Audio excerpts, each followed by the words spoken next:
Go ahead and call the August 3rd, August 3rd workshop for the Sandy City Council meeting to order. Thanks, Mayor. I'll kick us off and then I'll turn it over to Kelly. So during the council goal setting process, you all adopted council goal number 7.12, which was to complete the initial study of intersection at Highway 211 and DeBarco Road to determine required budget for safety improvements. So this has been certainly a long talked about needed improvement that we need in our community. And staff, frankly, wasn't able to determine if it was just pedestrian safety improvements or speed safety improvements or a whole, intersection redesign. So we brought DKS on board to assist in that initial study to help get some better background on, what's truly needed there. How is the intersection working today? What is it going to look like in the next 5 or 10 years? And what improvements ultimately need to be made? So that's the first topic of the work session. The second topic is a similar discussion, but for the intersection of DeBarco Road and 362nd. And the catalyst of that was not a council goal, but more related to the potential development of a property in that area and making sure that we had good documentation of any needed intersection improvements there as the city continues to grow. And so this is the first step in making sure we kind of know how that intersection is functioning and what future improvements will be needed there as well. Go right to Rhea, if you would like. Okay, Rhea. So Rhea's been here, gosh, I don't know, a dozen times before for other various transportation and traffic related studies. She's with DKS, who is the city's transportation engineer of record. And with that, I guess I'll just turn it over to you to jump right in. All right, thank you everyone for having me tonight for both topics on the work session. I'm going to walk you through the staff report, but please stop me if you have any questions. This gets a little technical. I know I'm going to try to not get jargony or wonky or too nerdy, so please interrupt me as we go through it. And then we also have, Kelly has the memo. So if there are any tables, or I might point you to the show graphic or something, all the pretty pictures are in the memo. But, all right, so let's start with Highway 211 DeBarco Road. As you recall, that was a pretty important topic when we were going through the transportation system plan and developing that. I know it came up a lot when we had community events. It takes forever to get this intersection. I can't cross the street with my kids. I'm going to get ran over. Like, very safe, a lot of congestion. I actually just drove through it right now on my way to the meeting just to make sure I remember how fast you go down when you go through it. And then, right, and you have the feedback signs, great.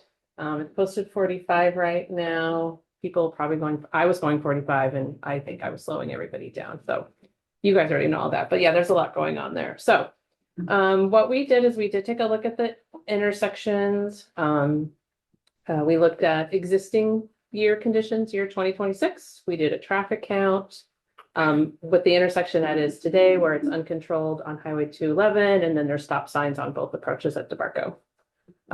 The current operating standard that the city applies to that intersection for a peak hour of operation would be level of service D. And as a reminder, it's level of service A through F. A is wonderful. There's hardly any delay. It's based on average intersection delay through F, which is failing. You're waiting a really long time to get out of that intersection. So with our current counts that we conducted, it's a level of service E on the side streets. So based on your standard for the stop sign approaches, which is D, it is not meeting your standard. So you can officially say the intersection is deficient and it's not meeting your standard today based on vehicle delay. So I think that's good to note. That's where we can start from. We also took a look at historical collision or crash data that's available, and that was also pretty compelling. We found that the 26 crashes have occurred over the last 5 years. 18 of them resulted in an injury, which also pushes it up a little bit. So that ends up being 1.4 crashes per million entering vehicles, which is a performance measure that we typically use. Anything over 1 gets our attention and flags that something's amiss at a location and we want to look at it more. And you guys are at that intersection's at a 1.4. So that got our concern a bit. What's like the high end? What's this range when what's the worst you've seen? I'm just curious where. Usually most intersections are 0.4, 0.5, that kind of a thing. I don't see over one often unless I'm doing a safety study for an agency that knows there's Okay, a so ton of this is really issues. an outlier. Yeah, so I mean, I've seen over two, Okay. but then that usually means like you're a priority for a region, like a priority location in a region would be like 2 or higher. Gotcha. Yeah, so it's getting there. And then we also wanted to look at future conditions, just so we had that, because that's right, important. So we looked at both the year 2030 and then the year 2040. We took those volumes from the work that we had done when we did the transportation system plan.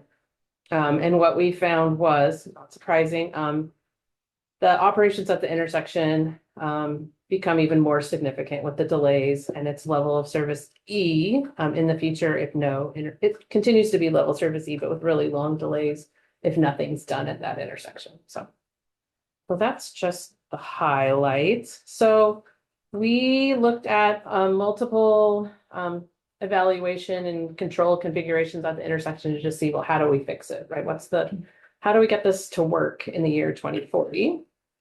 We looked, let's see, two-way stop control is kind of the issue that we have today. It's really not working. Like I said, it's deficient. It's kind of, Just to clarify, two-way stop control means. stop signs on 2 approaches and uncontrolled Thank you. on the other 2. Yeah, sorry, thank you. That's exactly the question I want. And you know, what I thought we were doing with part of this study Oh, all yeah. along was looking at reducing the speed limits because we now Oh. have ownership of that. Yeah. And so I'm really interested in what all these key considerations analysis look like with that Sure. included. Do you want me to jump? I can jump to the speed part now. Well, I mean, it's kind of like, you know, what, if the Sure. answers to all these Understood. options change when you consider. It dropping doesn't.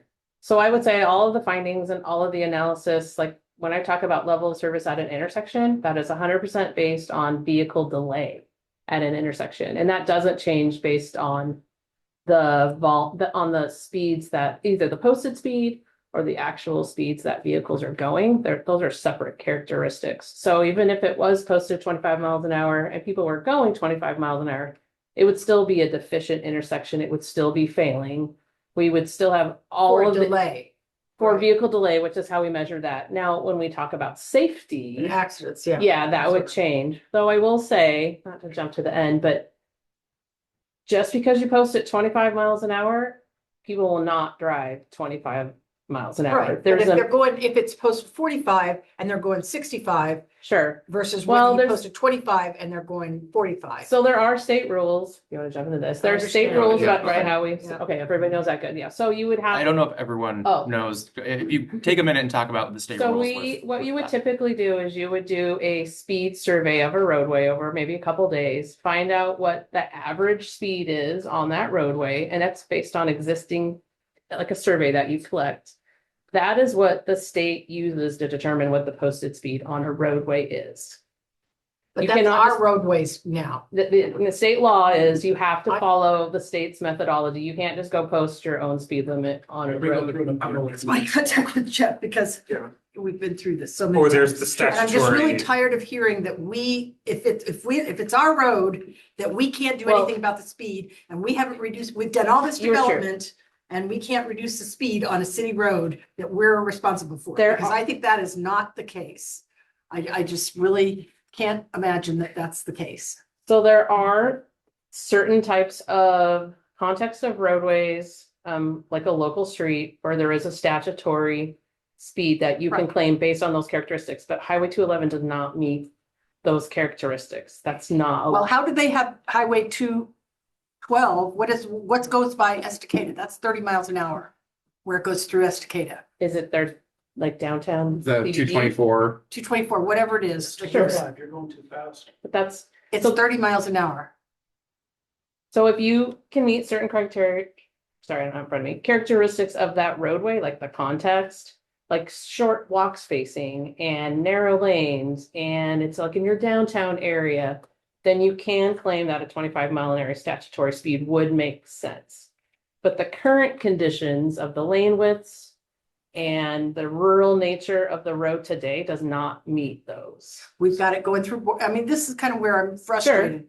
And I don't mean to interrupt your presentation, but what I'm saying is that, you know, the safety issue out there, which is the number Sure. one thing, you know, we're not just trying to get everybody, you know, home in 5 minutes or less. I get that's Oh, yeah, important. My biggest thing is the safety. And when I go through Boring and it's 25 and then 30 and then, you know, and they've got it changed and now it's down here in Estacada, it's 30 miles an hour. I want whatever consultant worked with them on that. That's who I want to hire to help us get it here, because I'm kind of Yeah. tired of being told like it can't be happen and we can't do it when I see other towns are doing it. So Well, I think that's there's a kinda- lot of different things there. I definitely think the speed could step down sooner. I'm surprised it's like I said, I just drove it. I was surprised it was still 40, like right in front of the park.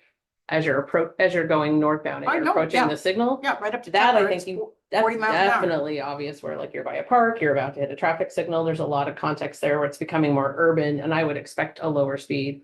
When you step back to DeParco, I think it's just harder to make that justification. And I'm not saying it's impossible, but it's pretty clear when you go through the state requirements of what you can put up and what you can't. It's pretty clear. So a lot of things would have to happen design wise before I think you could justify posting it at 25 miles an hour for one, but I would also be worried just posting the speed differently will not change behavior. I think we should, so, But sorry, I don't well, want to so get into just the to, presentation. you want I to definitely put a want pin to on get that into the and then want me to keep presentation. going? up to the council. Okay. I was trying to We can still talk about it. I mean, we're not done. clarify information that we've given the council in the past Sure. on this issue Yeah, that may be fine. different than the way that you're speaking about it now, but Oh, we can get back to it. Okay, I can put in a So, pin. in it. I just want to hear all the options. I know. This is I'm neither here just nor- frustrated that the I study understand. that we asked for isn't the study we're getting. I will reserve judgment. Someone. Okay, so we looked at a lot of different options just for traffic intersection control there to see what would work. We took a look at a roundabout. It does perform well. It provides a lot of safety benefits. You have to slow down to 20 to 25 miles an hour, depending on the design, or even less to get through a roundabout. It eliminates head-on collisions, right? It separates all of the lanes. So in general, roundabouts are a great safety measure. Can we talk about that for a minute? Oh, sure, sure, So we're gonna all get our personal kind of issues out on sure. sacred cows out. A Okay. little transportation therapy. So for me, it's the pedestrians and bike crossings across the park. This is part of our park system. And so that connectivity, how would a circle, a roundabout make that safer? Well, it's safer in general for vehicles, I would say, because we also looked at traffic So, signal, right? and I get. No, I know, and I'm going back. I'm So less worried about that. sure. More worried about. Typically, if we thought there would be, if a priority is that, then the roundabout would also have probably the RFB beacons for the crossings. RFB The rectangular rapid Right. flashing Thank you. beacons where you walk up to it, there's the flashers, it's activated by a pedestrian, they push it. It flashes, it has very high compliance for cars to stop, and we could put those at all of the crossings at the roundabout. That's becoming pretty common.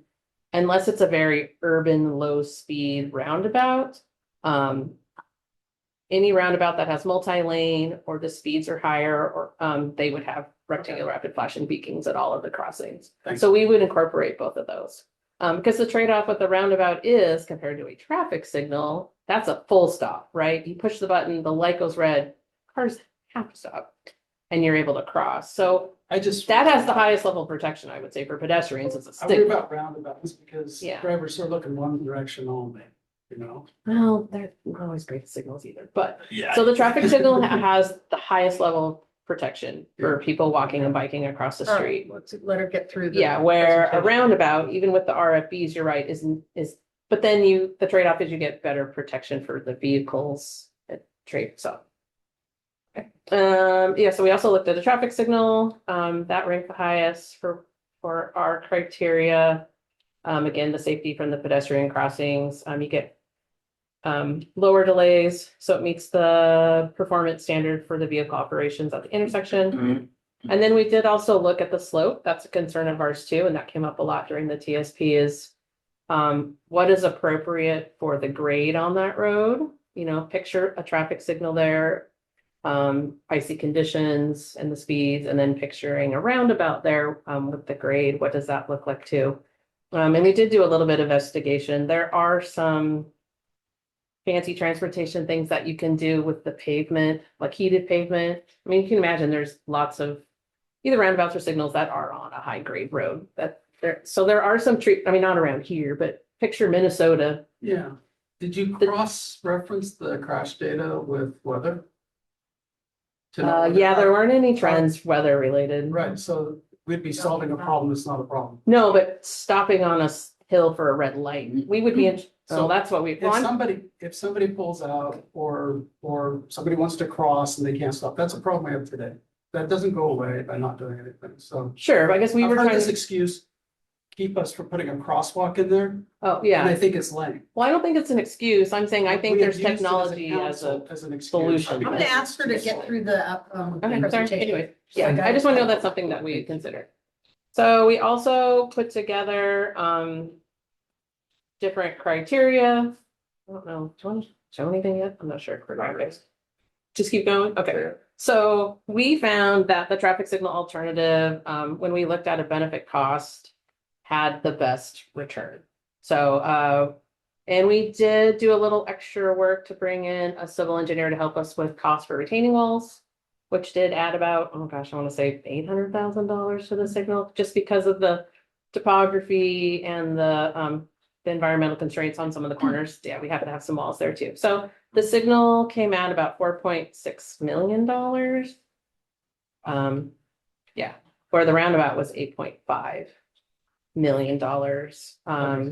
So you do get a better benefit cost with the traffic signal.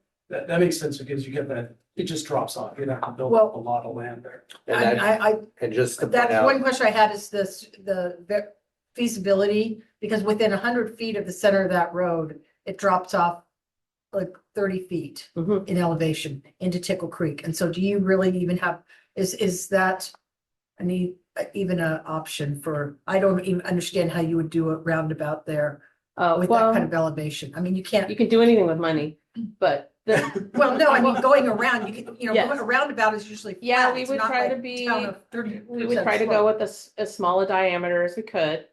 It'd be a single lane roundabout. We'd try to urbanize it a bit if we could to slow people down.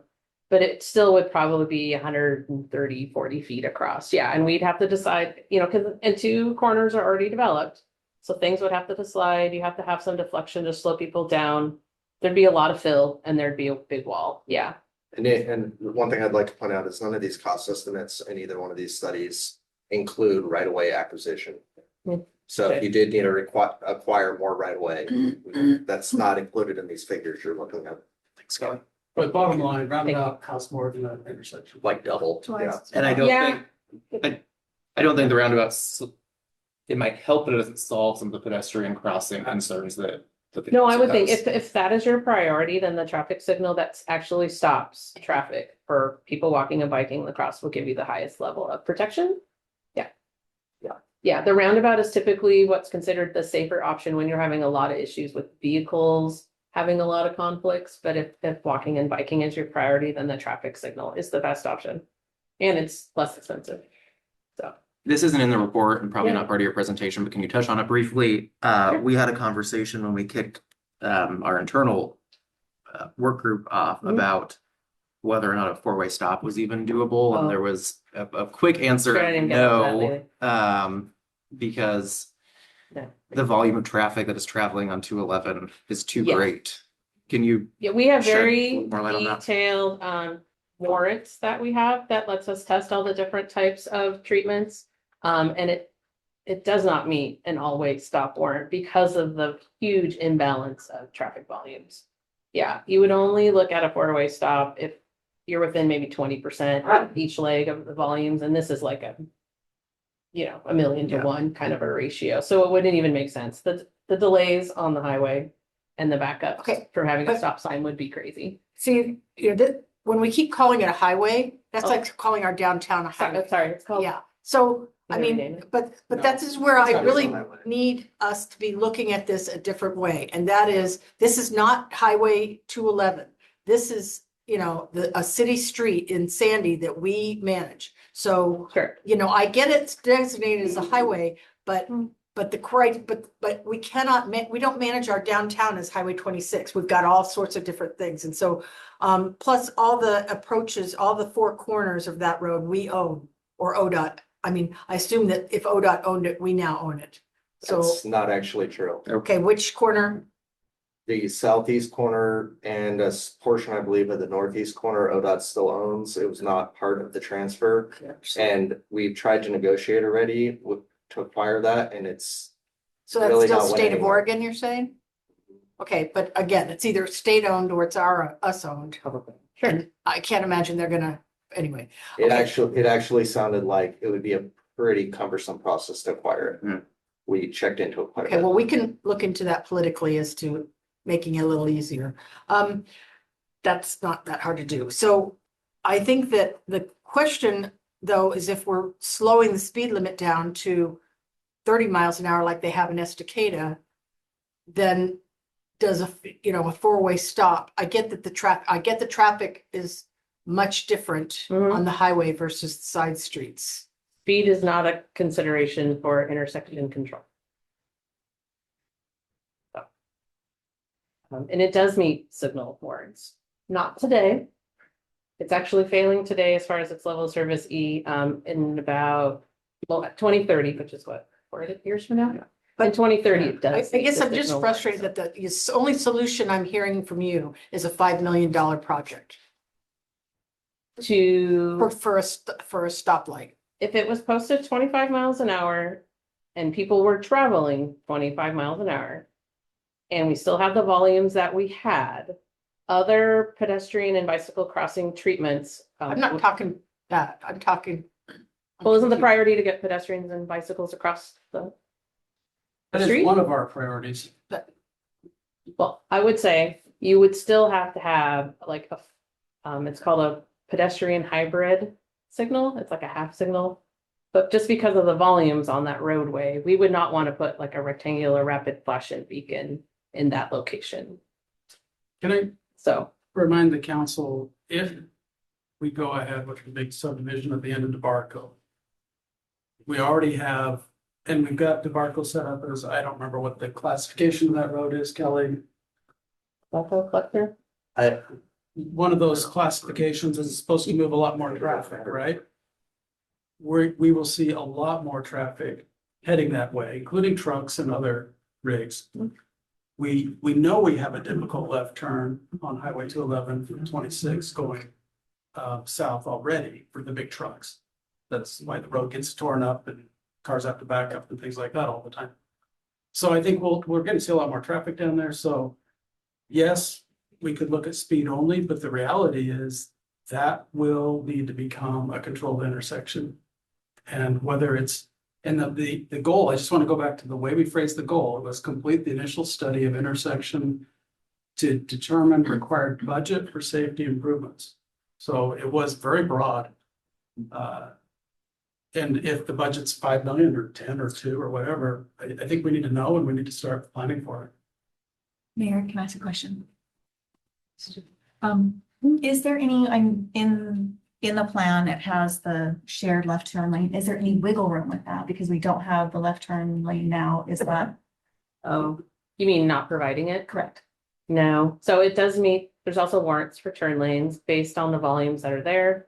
The turn lane is warranted mostly for safety, Okay. so people aren't stopping in the through lane, and waiting for a long time and getting rear-ended. Sure. So you definitely want to pull the left turns out onto 11 for sure.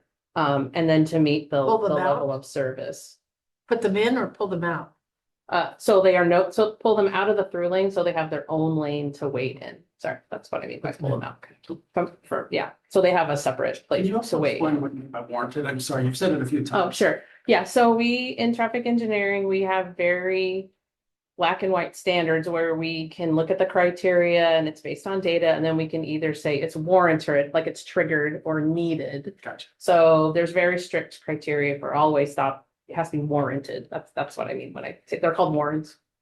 So, yeah, Is there, It's a minor arterial.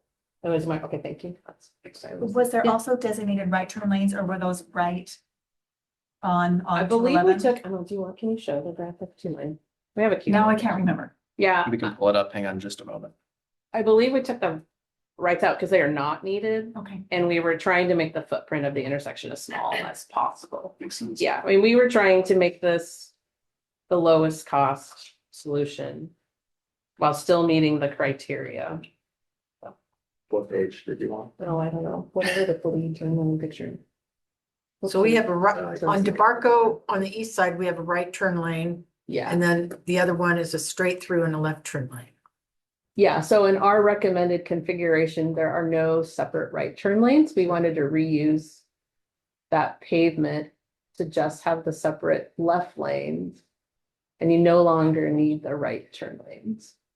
There you go. So you want a left turn lane and then a straight through and right turn lane? No right turn. Well, here, Be combined. Is that the one we're talking about? I was gonna say Yeah. the visual nightmare. so the blue, just the blue, so each approach has a left and a through right lane. Okay, well, right now, I'm.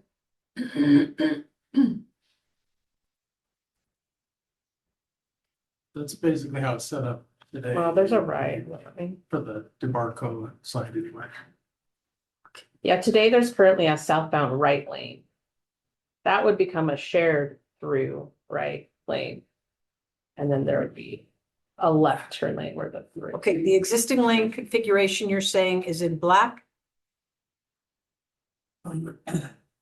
Well, it's hard to show because the lanes are on top of each other. So Yeah, the only new one, I believe, is the only additional lane is the northbound left turn lane on Highway 211. Correct. And then the southbound just gets restriped. Instead of a through left and a right, it becomes a through right and a left. Well, okay, well, I'm just gonna say, on the right-hand side of DeBarco, on the east side of DeBarco, currently, there's a right-hand turn lane, and then the left lane is for left turn lanes and straights. So what I'm hearing you say is that you want to change that to be the right-hand lane is for straight through and right hand, and then a single lane for left turn lane. Yes. Yeah, so still two lanes approaching the intersection. Okay, but of How they're course, used I is think different. most people, Kelly, help me out if I'm messing this up, but I would assume most people coming out of that are turning right and not turning left, right?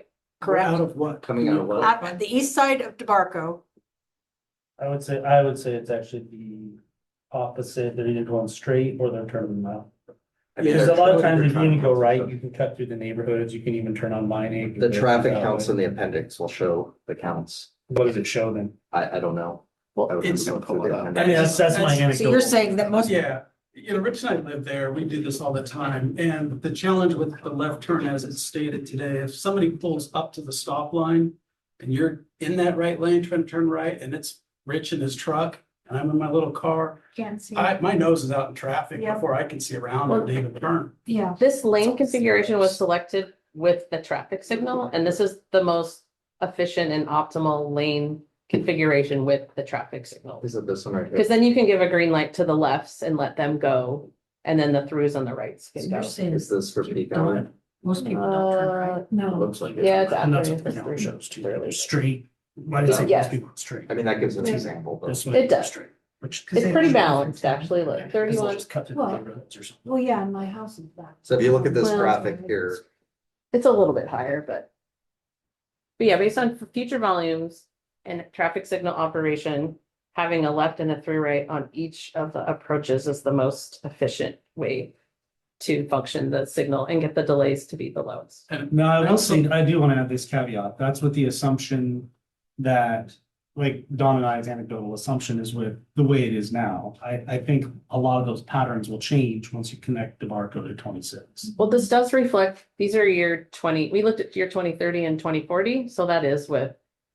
Like some growth and build out in the city. I based just, on our modeling. It, So it'll I- change. I- It does will change. I've heard this before, but I'm just curious, and I mean, how do you know what people's driving behaviors are gonna be when it hasn't been constructed yet? Sure. Well, we create a travel demand model of your city, and it includes all of the networks that are planned and all of the funded improvements and all of the forecasted land use growth and jobs and housing, and then we match all of those. And we actually did a really detailed thing for the TSP that's available to us. So we relied on that So data. you basically simulate It's not perfect Traffic because flow off human. that. Right. How much does the Yeah. moratorium play into that outlook for 2030 and 2040? I mean, It doesn't. It probably doesn't. It gives us a little breathing room, maybe. Your growth will go like this and then it'll go like that, but we still think the end point is the same, right? Generally. I want to Great bring up question. one other thing with the protected left turns. If you were coming from town, heading down south onto 11, down that hill, and you need to take a left turn, you're watching that rear view mirror, Or you're Praying. knuckling, and hoping praying everybody that sees nobody you. comes over the top flying and that they see your brakes and slow down. So I do like the idea of protecting that left turn lane. We also did some modeling too to determine how long the lane should be, and they would be quite a bit longer on 211 than they are today. Because the So there'd be big plenty of truck room to we're like worried about. slow down, get over and yeah. Or, and And- the other point you brought up earlier about the weather patterns. I mean, Yeah. longer is better for slick. Yeah, more room to store vehicles that are waiting and skips other. I mean, it's an I don't think expensive. price tag, But I like, I mean, to me, this is what's been needed. I don't know how to pay for it. Just out of curiosity, would changing that from currently it has a right hand, call it, I know it's not protected, but it's a right hand turn lane. Huh? Would that change anything if that center lane became a protected left hand? Oh, turn we lane, and restriped then- it just today. Huh? You mean making it the left and the 3 right today? It still doesn't meet, it's still level service E Does it fix anything though? Does it improve it? No? marginally, but I don't know if the cost of redoing the striping would be worth it. I guess it's something we could look into, but I mean, I'm not a traffic. it's a couple engineer. $100,000 to restripe and sign that intersection, so. I'm not a traffic engineer, but I assume that there's more damage than there is good in the short term with restriping. Like people are gonna relearn an intersection that they drove through Oh. for 15 years Yeah, you gotta with flag no it, other, structural change and yeah. people, takes them a while to. And that's not a reason not to do it if No. it had a benefit in the long run. I just think that that's a learning curve that our community would have to overcome. Only to then be followed by potentially another learning curve if and when a traffic signal is installed. So I think, to me, this is the long-term plan. We need to start, we need to put this in and start budgeting and figure out how we're gonna pay for it.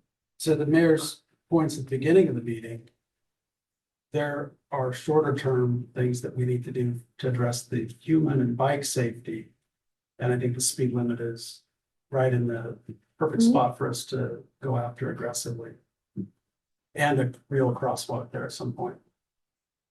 So I just want to make a couple clarifications. So I think part of the reason why, so when you hear a couple $100,000 for striping, I just want to point out that I think a lot of it's probably because you're doing the thermoplastic striping on the highway. It's the permitting and the design and all the contingency stuff that goes with it, yes. And then we require that- yes. plastic striping, which costs astronomically more, but it actually stays in place for a long time. West maintenance, yeah.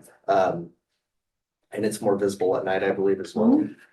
And then I did want to point out that if you want us to entertain looking at the speed reduction or the purchase of those additional ODOT properties that I was mentioning earlier, we can fully do that. I just wanted to be very clear that we have looked into the one, and it looks like it's going to be a little bit of a hurdle, but if politically the mayor feels like we can attack it that way, I think that would be a great solution. Because it's from the staff level, it didn't seem like it was going to go anywhere very fast. And then from the speed reduction, I think that's going to be as Ria's been explaining, that's going to be a separate process from the intersection improvements that we're looking at through this Yeah. study. There, well, the speed thing was kind of what we had a traffic study done as far with Bull Run Terrace that dealt with this intersection. So we already had a traffic study done. We did, think because we've I done looked at one. it. But we didn't, right? The developer had, He didn't do a full-blown study. All he did was determine how many of the vehicles would be anticipated to go to this Yeah, they intersection. put money in for this study. I'm just telling you, I remember when, Mike Ard was the Mhm. developer's Traffic engineer engineer, of record, right, and yeah. I can tell you, he didn't do a study of this intersection. What he did is he determined how many of their trips from their new development would go to this intersection. We used that number DKS ran some figures and came up, it was Rhea sitting right here that came up with the proportional share fee idea and got 346,000 additional from that developer and another 200 and something thousand from the Cascade Creek development in the Bourne City. So I want to be very clear that our current transportation engineer sitting here is the one that got us that money, and that is what we're using to fund this study for you tonight. That's my recollection. Okay, well, again, traffic speeds was what we talked about the most, because that's why we've got the traffic studies and stuff going on Highway 26 to reduce the speed limits. We're going, we're talking about speed cameras and all that. And so I disagree, Mayor, on your recollection of this particular contract and when we did our goal setting. I think it was listed for safety improvements. I'm not saying, and as I was the one who was championing this item for this particular one and have you weren't consistently. the only brought it one up. though, Don. I'm not the only Yeah. one, but I've consistently brought it up. It's more than just that. I'm not against, in fact, I'm at least in favor of looking at speed reductions on there. Don't get me wrong. I just think we need this and that, and it's not, we don't need to berate them for doing what we wanted them to do. Go ahead. I'm sorry, I'm just, don't want to take away, but we also have 20 minutes and then we have another intersection, so. I just want to point that out. Well, I know I made it clear about the speed, because the speed stuff, I wanted it on, when we talked about it on Bluff, we talked about it on 211, and we talked about it on Highway 26. Those arterials and reducing the speeds on there were the major issues to address community livability and community safety. And so I Yeah. appreciate, and I think it's something that, since we can't afford $5 million for a street light at this point, then unless we, blow our whole wad, I think that we need to be looking at that sooner than later. I know I want to find out how Estacada did it. I want to find out how Boring did it. I'm sure there's rules and all that, but it appears that some people get to go around the rules, or the rules get bent, or I don't know what it is, but I'm Yeah, gonna be doing some more homework on And if I that. can just add something there, Yeah. we'd be happy to look into that. And as part of this study, they did, I think as Tyler mentioned at the beginning of this, they did look at the speed reduction if it would change any of the recommendations in this analysis that they performed, and it didn't. So the recommended solution was a traffic signal, unfortunately at over $4 million. And that was the recommended solution if the speeds remain what they are today, or if they were reduced to 25 Okay, miles an just to hour. clarify, what I understand from you're saying, Kelly, is it didn't, the speed stuff didn't change how long the people wait to cross, right? The speed stuff no, that's not what I'm saying. The speed stuff didn't change what the ultimate recommendation for the solution of the intersection would be. So. It would be a traffic signal. Okay, in let's just either get on with the We were next talking past each presentation, other a little okay? bit. Let's go, I'm just gonna say, let's get on with the next presentation, because we're kind of. Okay. Just, yeah. So yeah, we did a similar analysis, the other end of DeBarker Road at 362nd Drive. This intersection is a little less challenging, than 211. So we took traffic counts, we took a look at the intersection again, looking at the performance measure. The city's, standard is still level of service D at this location. And we found that under its existing two-way stop control, so stop signs on the side streets, and then it's uncontrolled through, it operates at level of service C today. So it is not deficient today based on the city standard, just based on intersection performance, based on delay. We did take a look at historical crash data at the intersection. 3 crashes over 5 years. So that's a 0.14 crash per million entering vehicles. So very low. No crash concerns, at least from the historical crash data that we reviewed. And with I'm sorry, Yeah, what go ahead. years were that crash data from? It's 3 years, which ones? so we looked at, it was 3 crashes over the last 5 years. And Wow. Okay. Yeah, and we look at the most available 5 years, that's the state collects it and then reports it. It usually lags about a year. I can't say for sure, but we probably looked at like 2020 to 2025. And is it right at that intersection? We where it usually all go back a crosses? couple hundred feet. We kind of have to decide based on the conditions what the area of influence is, because we don't want to get, if there's like a driveway nearby and it's doing its own thing. But at that intersection, we probably went back a couple hundred feet just to make sure if there was anything that, because of the intersection, that we captured it. Okay, so just to be clear that I understand, you're saying that it's a level D because people on DeBarco try, mostly I would assume turn right on 362nd have to wait a little while. Is that right? It's, yes, that represents the vehicle delay for people waiting at the stop signs until there's a gap for them to pull out. The uncontrolled portion of the roadway, there's no delay. So that's represents the delay of cars waiting at the stop signs. Do you have a breakdown of how many are turning left or versus right? Could be. Sorry. I can look for it. All right. And we already have a three-way stop up, just up above there on industrial and stuff. And so Yes. I always kind of wonder why we have that, because that's not that crowded, but compared to this one. It is pretty balanced. I know I get gas and drive around and go that way. So that's why I think that would be an all-way stop, is to balance the delays there. I do not know the history here of why it's not an all-way stop or a three-way stop. Do you want the PM Sure. peak? Again. Sure. Okay, let me try to get this up here. Thank you, Ken.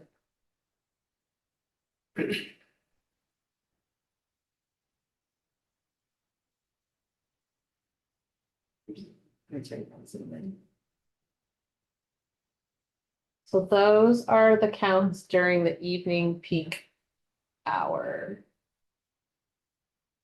So the delays are for, the 13 lefts and the 72 rights that are going westbound on DeBarco. So the delays are pretty low. There are enough gaps in the traffic flow on 362nd that they can get out and not wait too long. And that's where the level of service D comes from. Okay, so we seem guys to know kind what of you're looking at? dismiss the two-way stop control, or is two-way like three-way? I mean, I don't quite understand what your alternative was. Oh, sorry, hold on. Oh, let me keep going. So we also looked at 2040 volumes here, and that was still expected to be level service D or better. So we didn't find in the future under the existing configuration any deficiencies. So in the future, this intersection will still operate and meet your standard without any changes. Okay, but having a three-way stop like we have just right up the road, is that called a two-way stop or a three-way? That'd be a three-way stop, Okay. or an all-way stop that has 3 legs. Okay, so it says, the first thing, two-way stop control has an operations fatal flaw. That's your first considerations on page 2. Table 10. Oh, sorry, I just have the staff report. Does everybody know how to read this graphic? I just want to make sure if anybody has any questions about it. So like, for example, this is showing that 364 vehicles are going northbound, 362nd, 41 of them are turning right onto Arco, 323 are going through the intersection, and then 515 are going southbound. So it's the same thing on DeBarco, 85 are entering the intersection, 72 are going towards Fred Meyers, 13 are going towards Estacada, and 204 are coming probably home, then entering the subdivision. So we were calling that one a two-way stop. Are we considering the driveway across the street a stop? Because the one with 3 zeros is a residential, it's not Correct. it's not a thorough. Correct. It's a future. Sorry. Something. We're getting into a lot of I guess it would be a one-way stop because it's a 3-legged intersection. Okay, but you said two-way stop control has an operations fatal flaw. So help me understand what that two-way stop looks like.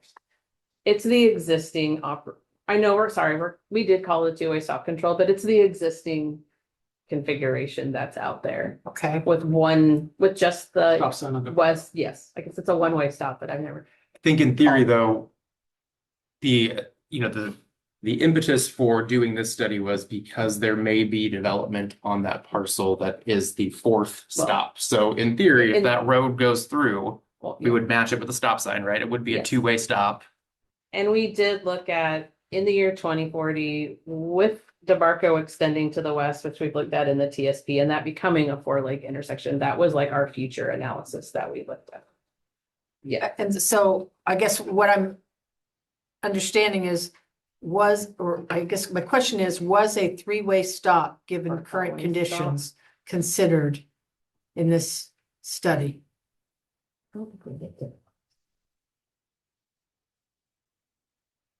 sorry. Yeah, you're fine. Open the middle. Take your time. Hold on, I'll open the middle.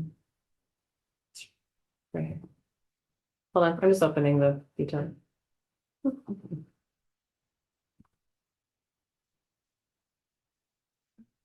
Based on those volumes, an all-way stop would I'm not be curious, very balanced, but that's a good question. I will give you an answer. was there motivation to look at this based on a human car? I'm not sure of this side of town, what our motivation was to look at this study. Was it? Well, it cars, wasn't vehicles? included at first, but from what I understand, and they can explain it better, but what I was told when I asked, why are we looking at this? Was because that parcel that's beyond DeBarco on the west side of To see the- 362nd. They wanted to make sure that we all had a good understanding because of some possible development of that site within the county, because That's it's the not in county. the city limit. And so we were concerned that, which concerns me too, is that, that is a big part of connecting up with, Champion Way and those roads. Yeah. But yeah, I mean, so I guess my assumption was that, and I guess there is some wait time and stuff like that. It doesn't appear egregious because again, most of the people are turning right, but I just was assuming like a three-way stop. And then when the other side of the street got developed, again, that's not going to be huge amounts Right. of people. Most of the folks on Champion Way, Chula Vista, all that stuff are probably just going to go to the existing three-way stop, but anyway, that's kind of, I just assumed that would be one of the cheaper alternatives to implement now if we needed to. I don't know that we need to. It's good to know exactly what the future might hold there. It's interesting that the safety data isn't worse than it is, considering it's a turning right in the park on the 362nd there. You'd have very limited visibility Yeah. of a car coming. And those cars are coming down that hill at They 45, come 50. pretty That's why slow. I'm wondering if I we mean, the need to S turn is really extend. fun, so if you take it fast, Oh, take it too fast, you're off in the bushes, but that's why I question the 200 feet in both ways, because I've seen more Yeah. than 3 wrecks there this year. I drive out that intersection multiple times every day, and I mean, sometimes you're taking your life in your hands, because those cars come down that hill so fast, and you gotta go, even if you're going right. I think we made improvements on that road in the last couple of years that have sped people up. The mirrors and the restriping of that weird They go faster. middle lane coming down and the one lane going out towards 211, it squeezes you over, but it gives the faster one coming downhill way more room to kind of Yep. Cut the go. corner and go, Yeah, you know, you gas it and go down the hill and and visibility is an issue down at the bottom of DeBarco because you're coming off that curve. It's right down a hill. It's really dark too. So I have an answer to the mayor's question. The memo does not document the all-way stop analysis there, but when I look at the feature volumes here, they're very unbalanced, like I had talked about before. Just letting me know that it wouldn't meet an all-way stop warrant based on the feature volumes, just because the northbound and southbound traffic. But are they heavier. that much more unbalanced than what's a block away that already has it? I would have to open up the counts at Industrial Way. I can do that if you give me a minute. But yeah, this is like 500 to like 150. So it's quite a bit different. So our jurisdiction currently, just a couple of things while Rhea's looking into that. Our jurisdiction currently goes to Skogan, so we have quite a bit of, oh wait, I'm sorry, it does not, because that is county, so our jurisdiction only goes about 100 feet north of DeBarco Road, so we'd have to do a jurisdictional transfer to have that road from the county, which I'm sure they would be happy to do if we decided we wanted to do it. And then one thing I just Can you want to. clarify that for me, please? Yeah, I can send you guys this map too that I have. If you would like, I can send it to the council after this meeting. Actually, why So don't you're I just- saying why don't I just share it on my DeBarco, screen? DeBarco, this intersection is not city owned? Is that what you're saying? Kelly's gonna Parts pull of it it. up right Yeah, now. so as you can see on this map here, this is the latest Zoom one in I a little have. The yellow. And so the green roads signify county jurisdiction and the yellow around them signifies the area within city limits that the county still has jurisdiction. Huh. So one thing we Yeah, wanted to no. be very ahead of the game on was once we had pre-app for this property here to the west, they were already same traffic engineer again that we were talking about earlier, Mr. Ard. They were already making the case that all they were planning on doing was putting in sidewalks along 362nd. And AJ and I both said, whoa, whoa, whoa. We don't believe if you put a giant RV park or if you put, later on, if it's annexed and becomes an extension of DeBarco Road, that's not going to be a sufficient improvement. So we wanted to get ahead of them and we were very upfront with them that we're doing this study and this study is showing what improvements should be made.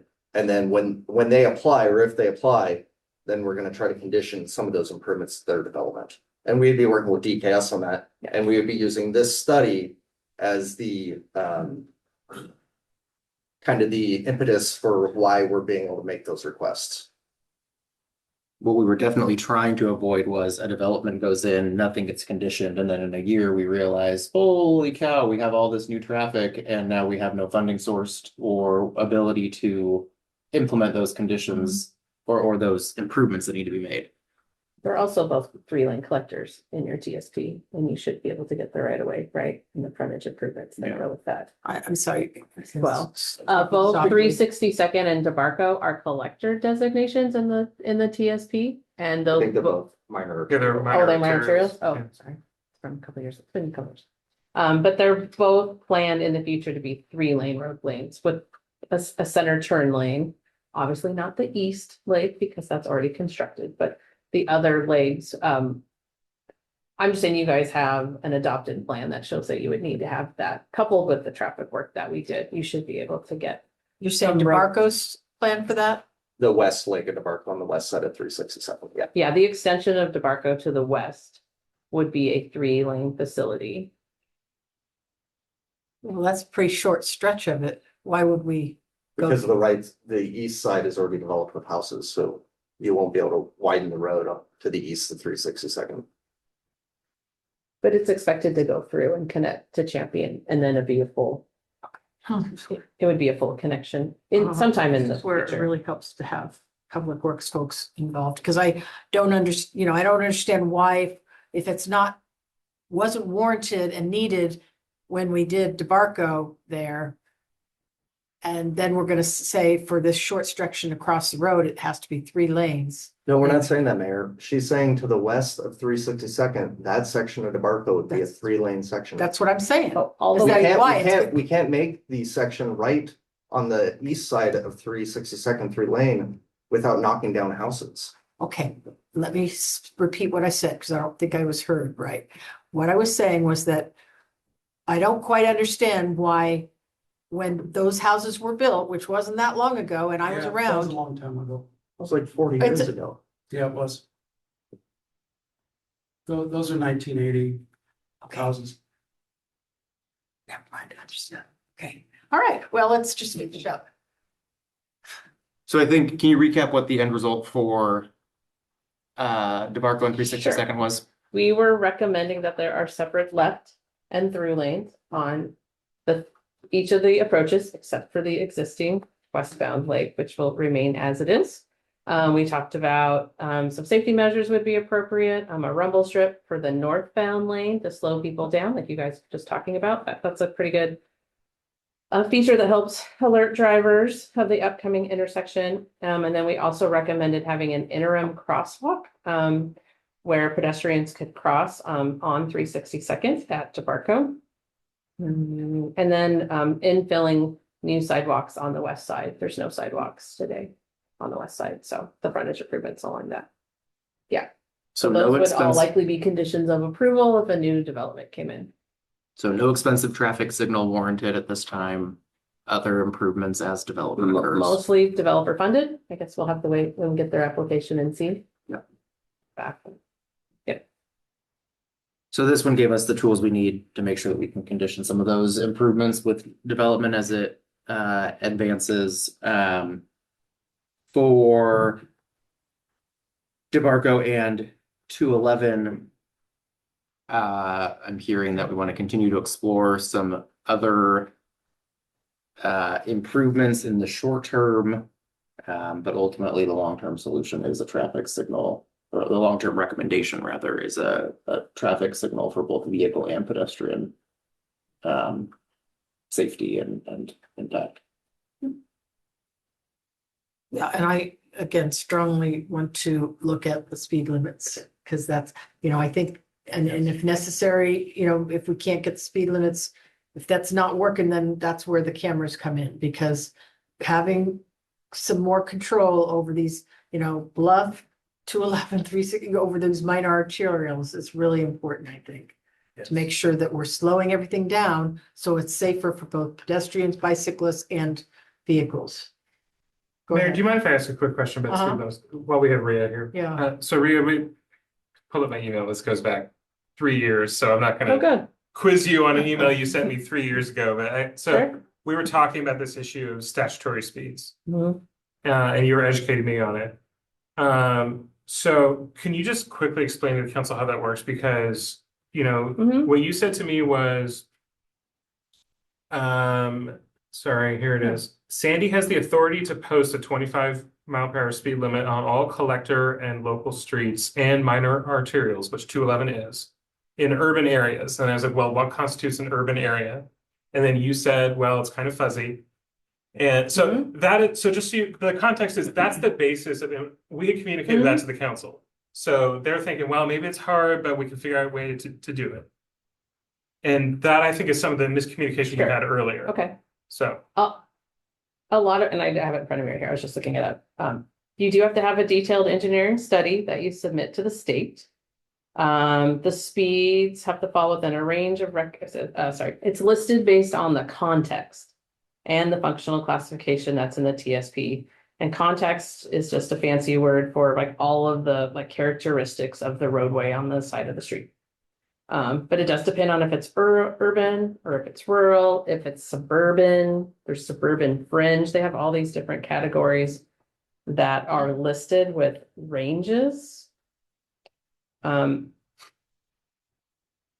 But typically when you see 25 miles an hour posted, I know, and we've talked about 30, Right. and 30 is probably an easier reach than 25. But it's typically with narrow lanes, with urban development on both sides, right? Like driveways, curb, gutter, sidewalk, completely urban improved roadways you would typically see.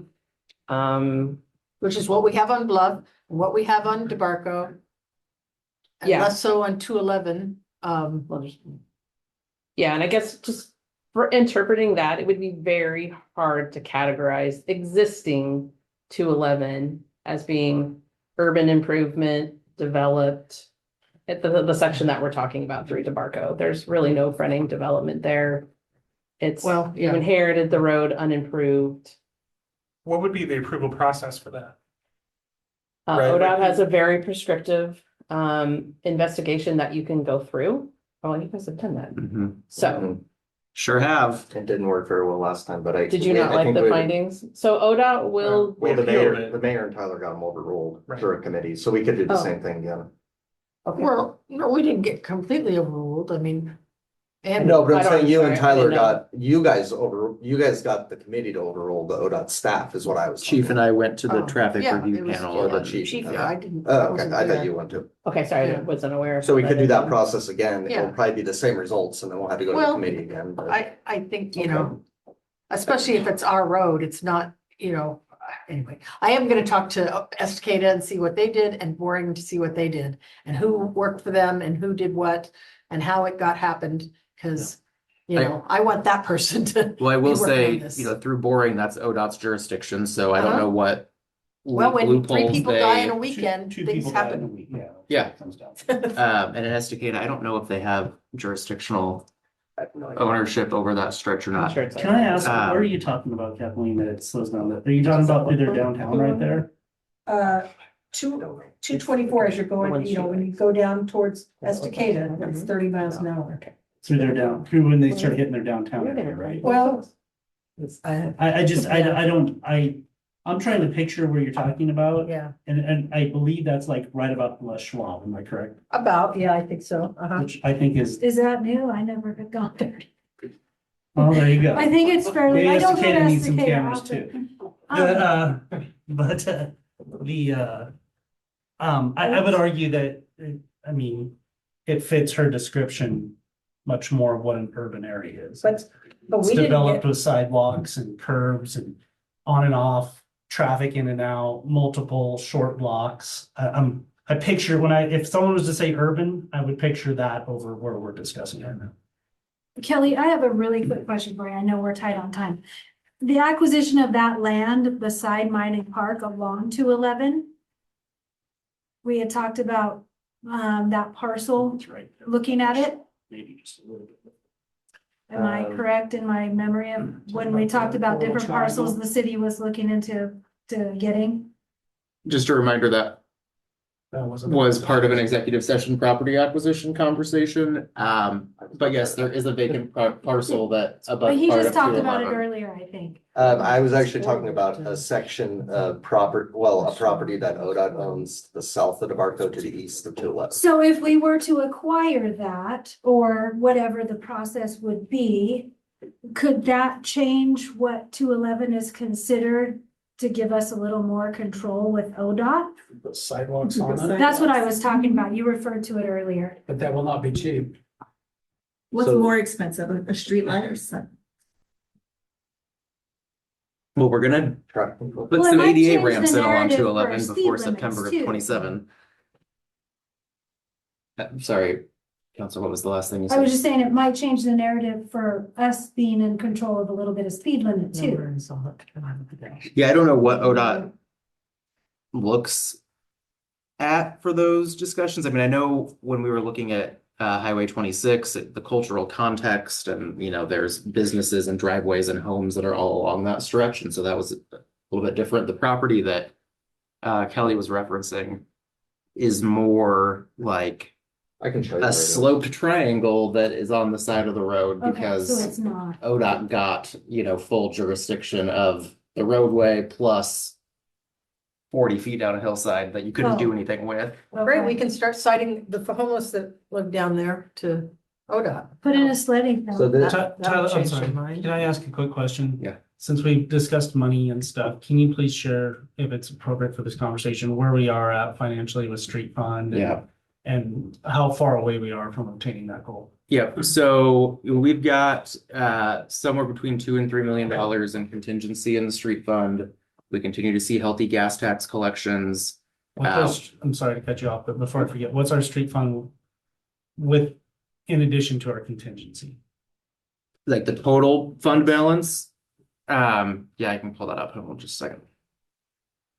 Because you're telling me we have 2 to 3 million in contingency. Yeah, I'm assuming then, isn't our contingency 5%? the general fund reserve policy is 5%. Okay. The utility funds and street fund and things like that can have More. much higher than that. Okay. Especially if I we're thought- planning for significant capital construction or anything.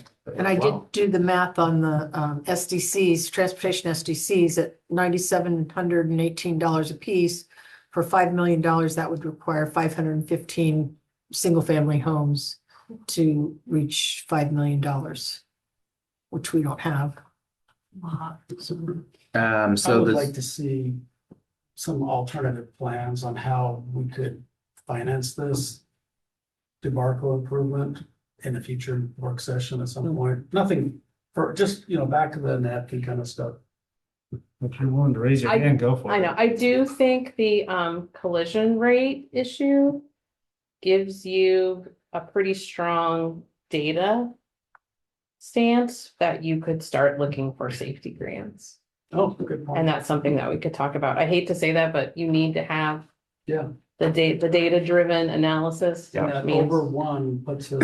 it puts you in a certain bank and even it was higher than that. So I do think that puts you in a place where you guys could be competitive with that, and we can talk about it more. But wouldn't that If you also want- make us much more competitive to reduce speed limit there?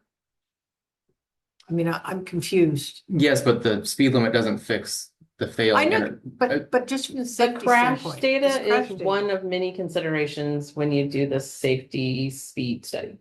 Yes, but it's pinpoint on that whole corridor. Can I ask one more question? Yeah. Sorry. In my simple brain, it seems like if I'm taking X number of cars, and I'm slowing them down through a specific area, that I might be actually antagonizing my problem of longer wait times, because now they're going slower through instead of clearing out. Is that? No, That's not it's true? the average delay over an hour. It's the cars either stopping or not stopping, and it's cumulative over an hour. So the speed limit is not. It doesn't contribute to the delay. Doesn't increase safety? It does increase safety. I'm just talking about the vehicle delay is the performance measure for that The intersection. challenge, I Not think, that there safety is is not important. you got two different frameworks to look at Yes, traffic from, and this report gives us one framework that we can go after safety grants that are concerned with car safety. And then I think separately, to your point, we just have to aggressively pursue the speed reduction as well for that human safety. but I do think the traffic signal is also the best solution for pedestrians and bicycles crossing. I agree. I'm just worried about. The timing. arterial, agreed. Even if it was 25 miles an hour and people were driving that fast, just based on the volumes, you would still need, you would need signalized protection for pedestrians and bicycles to get to cross. The crossing length is long, the timing that it takes someone to walk across. Just a typical, you couldn't just I stripe do it. not disagree with you. You know, that's on me. There's no safe, cost-effective way to get pedestrians and bicycles across the road, even if it was 25 It miles just an hour. pains me that we've been talking about this for so To many write the years check. and we're still sending people across an unmarked road. Correct. Yeah, it's very scary. All right, let's wrap up. Thank you very much. Can I answer Counselor Sheldon's question real quick? So the street fund has about an $8 million total budget. We're at somewhere between $2 and $3 million in contingency. I will say that we pretty much depleted the street fund entirely when we built 362nd and Bell. So as a frame of reference, we've been able to build that $2 million up over a relatively short period of time. And so long as gas tax collections continue at the same level that they do, I imagine that we will continue to see some buildup in that fund. We're saving a lot of money by doing street sweeping in-house and not paying a consultant any longer. We also have the intersection, remind me of the name of impact fee, is that what we called it?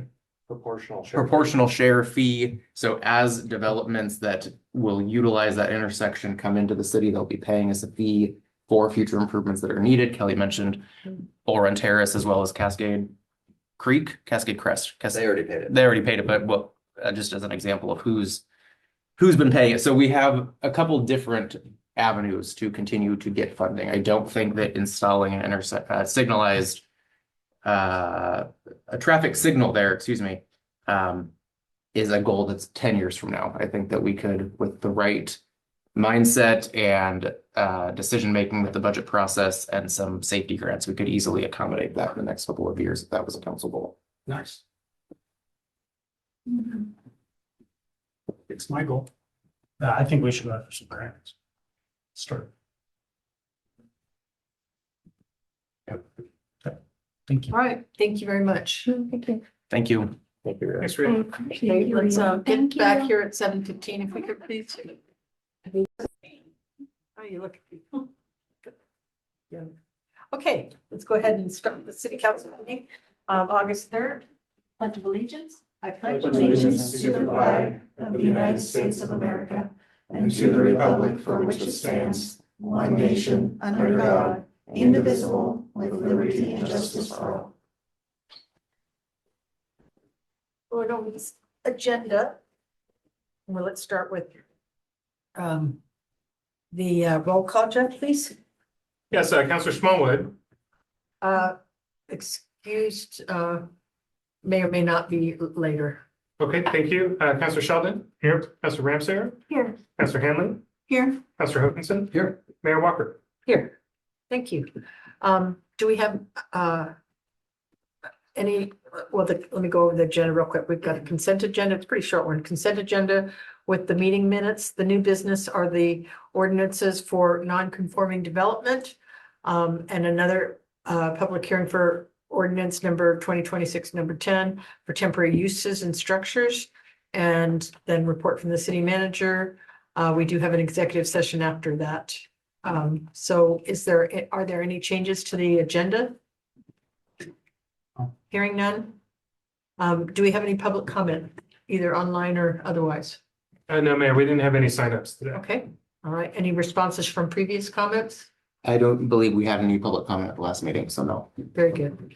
I have the consent agenda. The only thing on there tonight is the draft meeting minutes from July 20th. May I get a motion to approve the consent agenda, please? Sorry, can I just ask a point of order? Oh, sure. I wasn't at the last meeting, but I watched the meeting in full.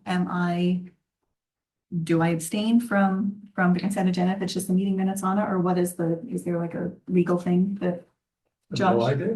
Josh will correct me if I'm wrong. You legally can vote on it. Often counselors will decide to abstain, but there's no requirement to abstain. Is that right, Josh? Yep. Okay. All right. May I get a motion to approve the consent agenda, please? Please. I'll make a motion to approve the consent agenda. Second? Second. I have a motion from Counselor Ramsayer, and a second from Counselor Sheldon to approve the consent agenda. All those in favor, vote aye. Aye. Opposed, vote nay. Motion passes. Our next agenda item is the new business. Read a big long thing, so I can, wet my whistle here. Okay, the first one is 17, okay.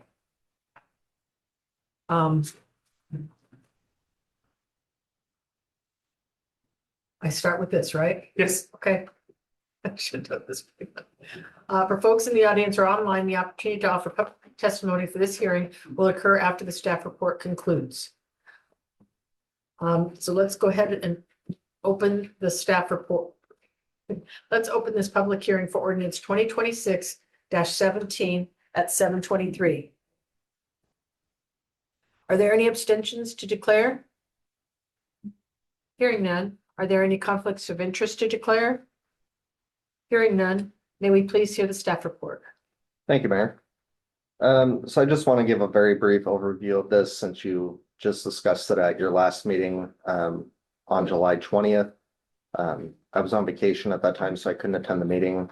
But from my understanding, the city attorney provided an overview of Senate Bill 1561 to the council on July 20th. The planning commission also held a hearing regarding this Senate bill and the code changes before you tonight on June 22nd. And they recommended that the city council adopt the code modifications.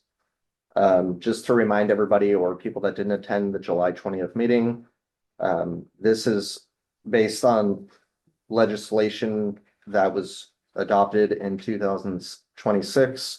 It specifically requires the city to approve an application without conditions to restore or replace a dwelling that is damaged or destroyed by a natural or involuntary event. And there's some additional detail as far as how that pertains to what's being adopted tonight in the bill itself, and also that Josh provided at the last meeting. I do want to remind everybody, which I believe came up at the July 20th work session on this topic, is that unfortunately the code modifications before you tonight to chapter 1708 were taken essentially directly from the legislation. Everything before you in 1708 in Exhibit A of the ordinance was written by our attorney's office. And according to the city attorney, there's not really any ability for the city council to modify any of that language. It pretty much has to stay exactly as written to be in compliance with the new statute, which is kind of a frustrating thing. I realize for the city council, but that's the advice I've been given by our attorney's office. So I would recommend following that advice. And with that, I would take public comment and move to approve the first reading of ordinance 2026-17. And that's my report, Mayor. Thank you. Okay. See that there's. All right, well, I'll go ahead and read this. This evening, we have two public hearings. I will read these public testimony instructions this first time, but please note that these will also apply to the other public hearing later on our agenda. Each person providing testimony must provide their name and address for the record. If you do not wish to state your address publicly, you must provide it to the city recorder before you begin your testimony. This can be done either in person or via email at recorder@ci.sandy.or.us. If you have documents that you wish to be considered by the council, they must be formally placed into the record of this hearing. To do that, either before or after you speak, email your materials to recorder@ci.sandy.or.us, and staff will make sure your evidence is properly processed. Please try to avoid repetition. If someone else has already expressed the same thoughts, it's fine to simply state that you agree with the testimony of a previous speaker. To offer public testimony for those joining us in person this evening, please raise your hand to indicate you would like to speak. If you are attending online, click the raise hand button and wait to be recognized. If you're attending via telephone, dial *9 to raise your hand and wait to be recognized. I will call on each person when it is their turn to speak. Each speaker will receive up to 5 minutes to testify. The city recorder will let you know when you have 20 seconds remaining. Is there anyone here tonight who would like to testify? Jeff, is there anyone online who would like to testify? There's no one online at all. Okay, thank you. Staff, can the staff please give us a recap and recommendation? Yes, Mayor, I would recommend that in alignment with what the planning commission recommended at their June meeting is to adopt ordinance 2026-17. Thank you. May I have a motion to close the public hearing? I move that we close the public hearing. A second? I'll second. I have a motion from Councillor Hokinson and a second from Councillor Hanley to close the public hearing. All those in favor, vote aye. Opposed, vote nay. Motion passes. Are there questions or comments? I had some questions written up, but I can't find them now. I'm not sure what happened to them. Maybe I didn't save them as a Word document or something. But I think it had to do with, and this is kind of a question for Josh, about maybe they're safe as drafts. Hold on.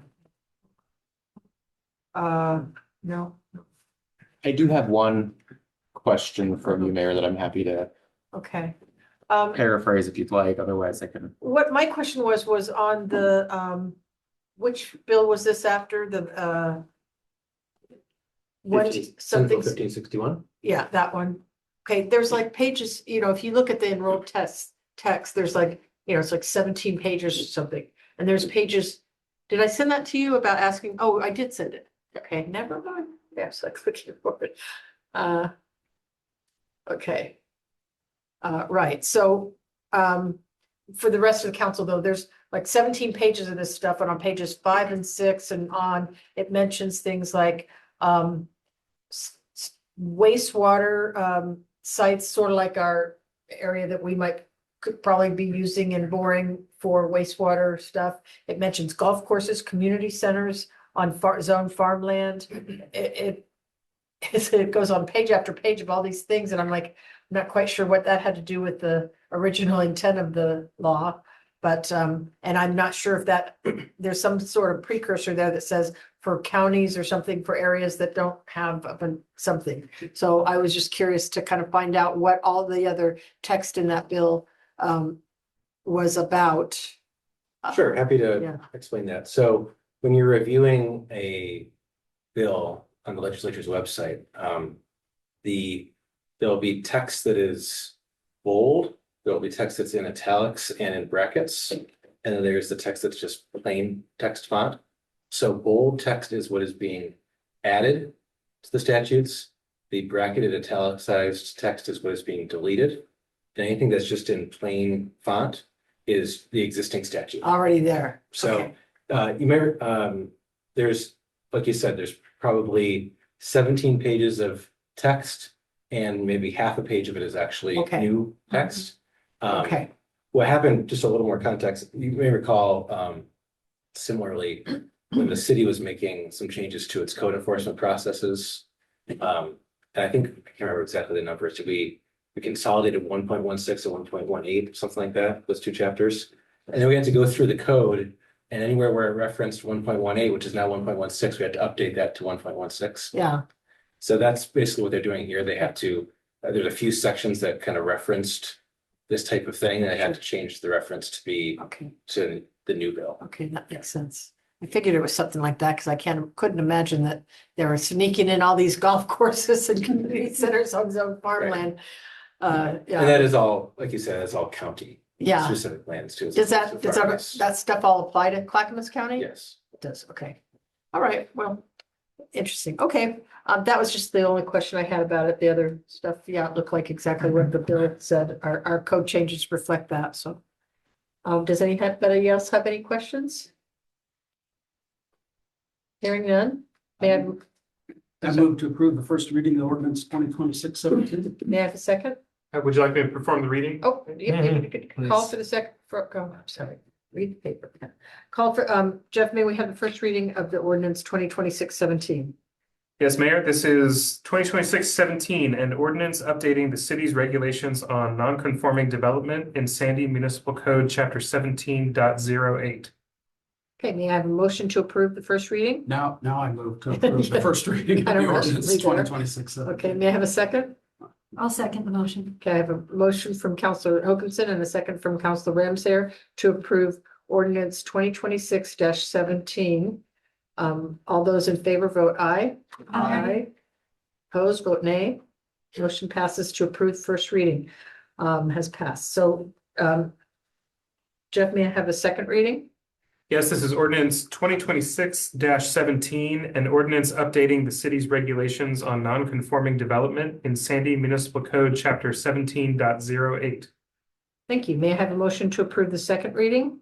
I move to approve the second reading of ordinance 2026-17. May I have a second? I'll second. I have a motion from Counselor Ramsayer and a second from Counselor Sheldon to approve the second reading of ordinance 2026-17. All those in favor vote aye. Aye. Aye. Opposed, vote nay. Motion to approve the second reading of ordinance 2026-17 pass. When does this take effect? This is the standard 30 days. Okay, thank you. Yep. Okay, the agenda. Okay, the second public hearing for, this is ordinance 2026-10 regarding temporary uses and structures. I've already read the prelude about the public hearing. But let's go ahead and open the public hearing for ordinance 2026-10 at 7:34. Are there any abstentions to declare? Hearing none, are there any conflicts of interest to declare? Hearing none, may we please hear the staff report? Thank you, Mayor.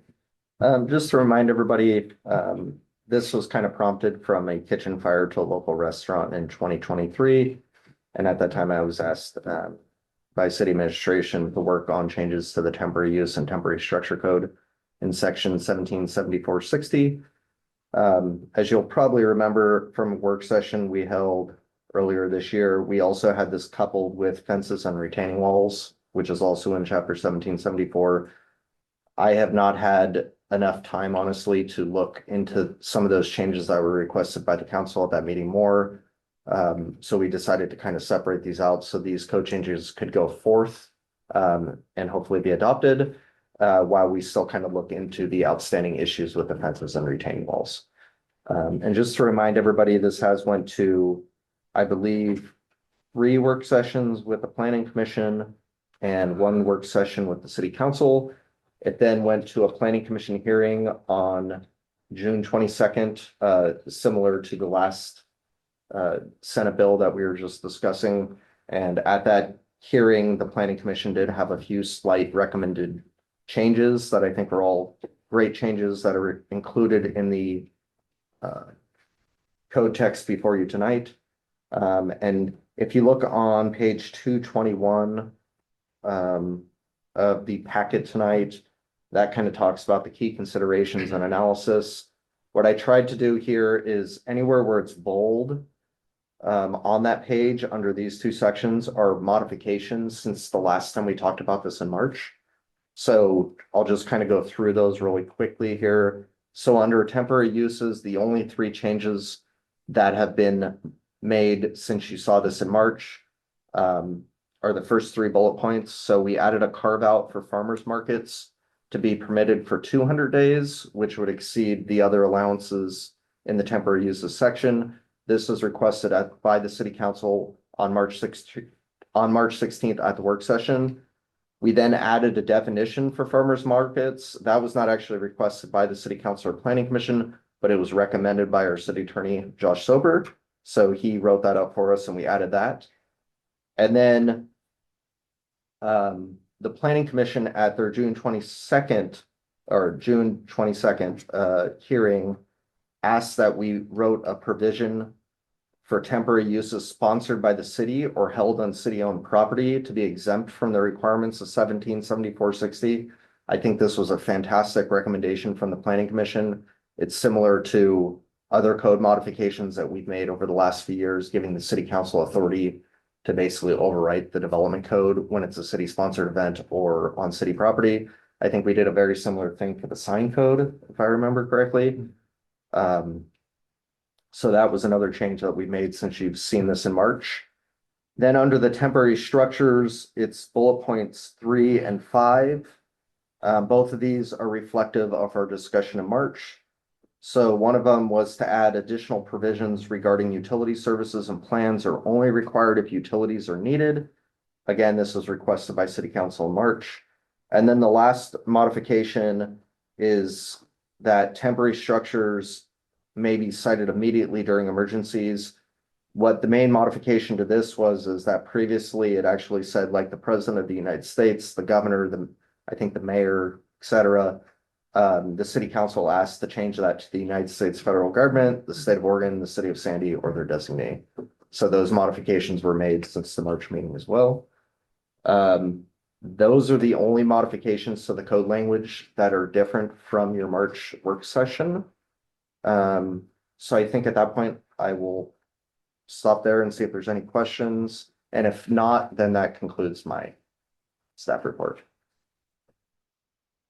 Okay. Is there anyone here tonight who would like to testify? Jeff, is there anyone online who would like to testify? No, Mayor, doesn't look like there. Okay. Staff, can you give us a recap and recommendations?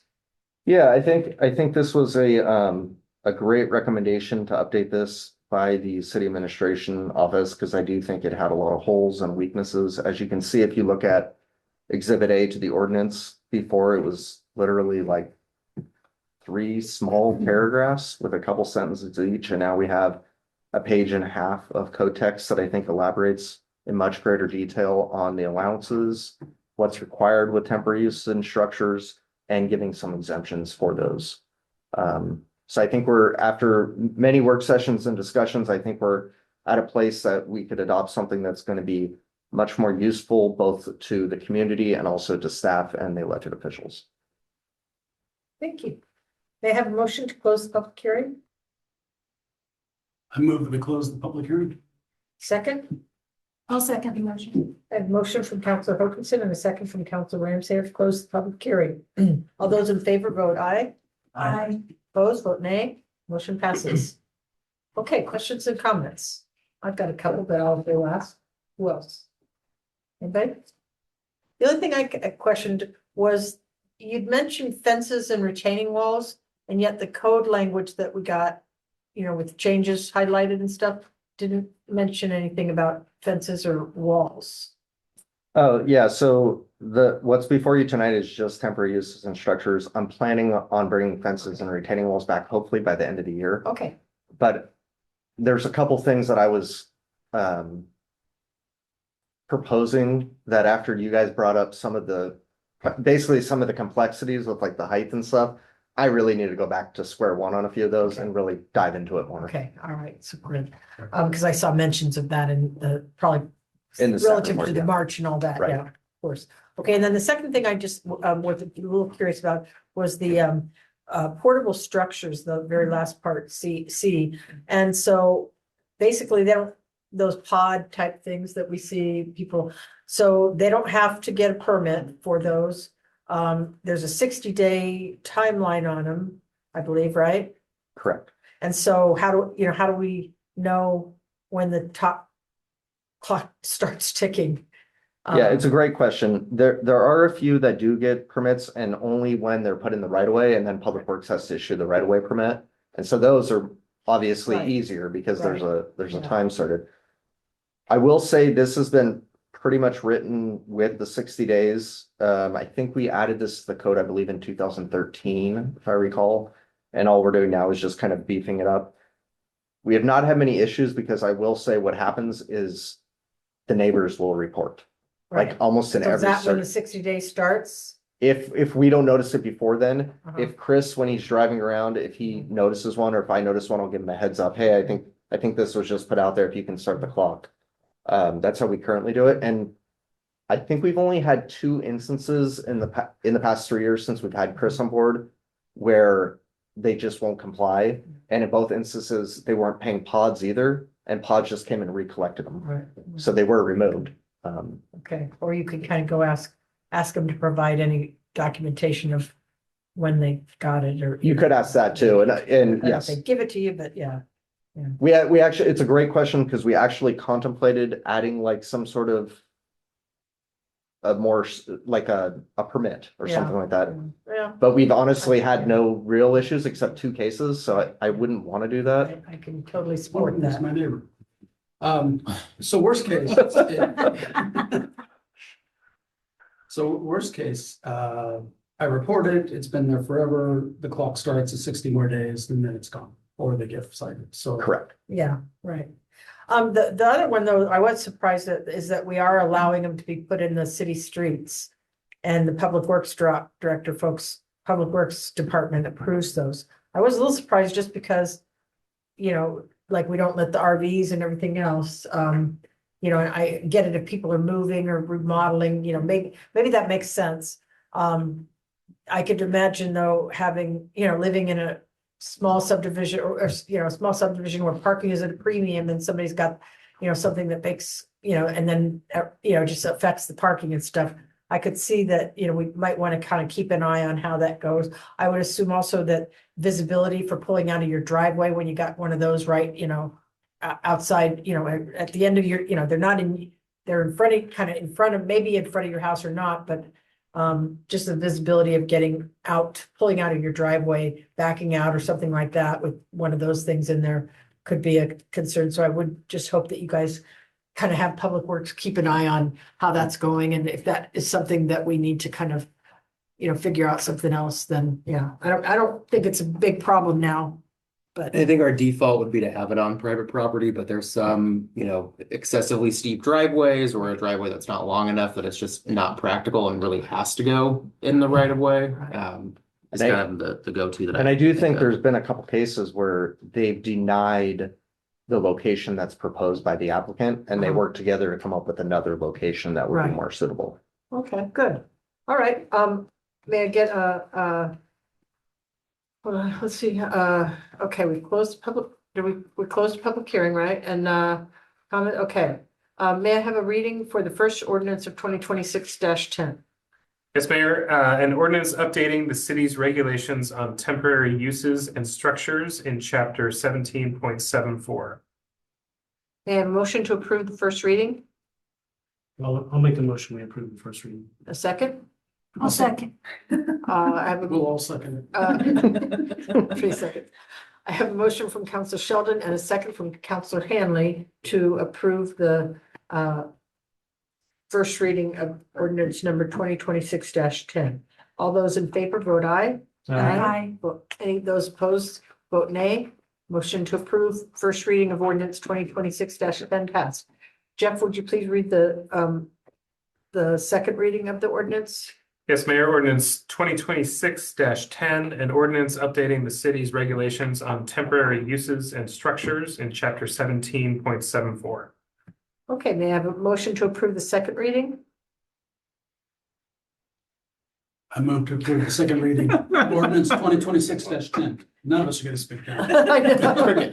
And a second? I'll second. Okay, I have a motion from Counselor Hokinson and a second from Counselor Ramsayer to approve the second reading of ordinance 2026-10. All those in favor vote aye. Aye. Against, vote nay. Motion to approve the second reading of ordinance 2026-10 passed. Good. 30 days. Thank you, Thank Kelly. you. Appreciate it. Thanks, Kelly.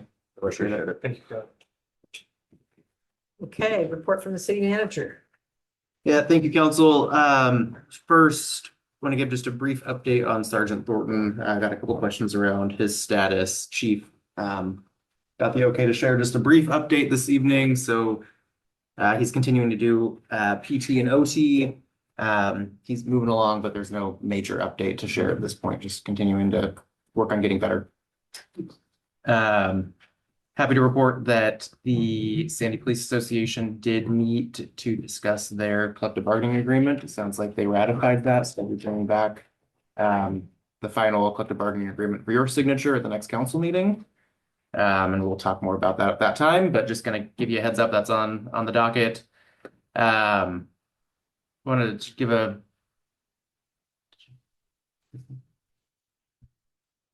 sorry. Thought you wanted to add something. Feel free. Want to give a quick thank you to Kelly for really managing the overall construction project that we've had here at City Hall.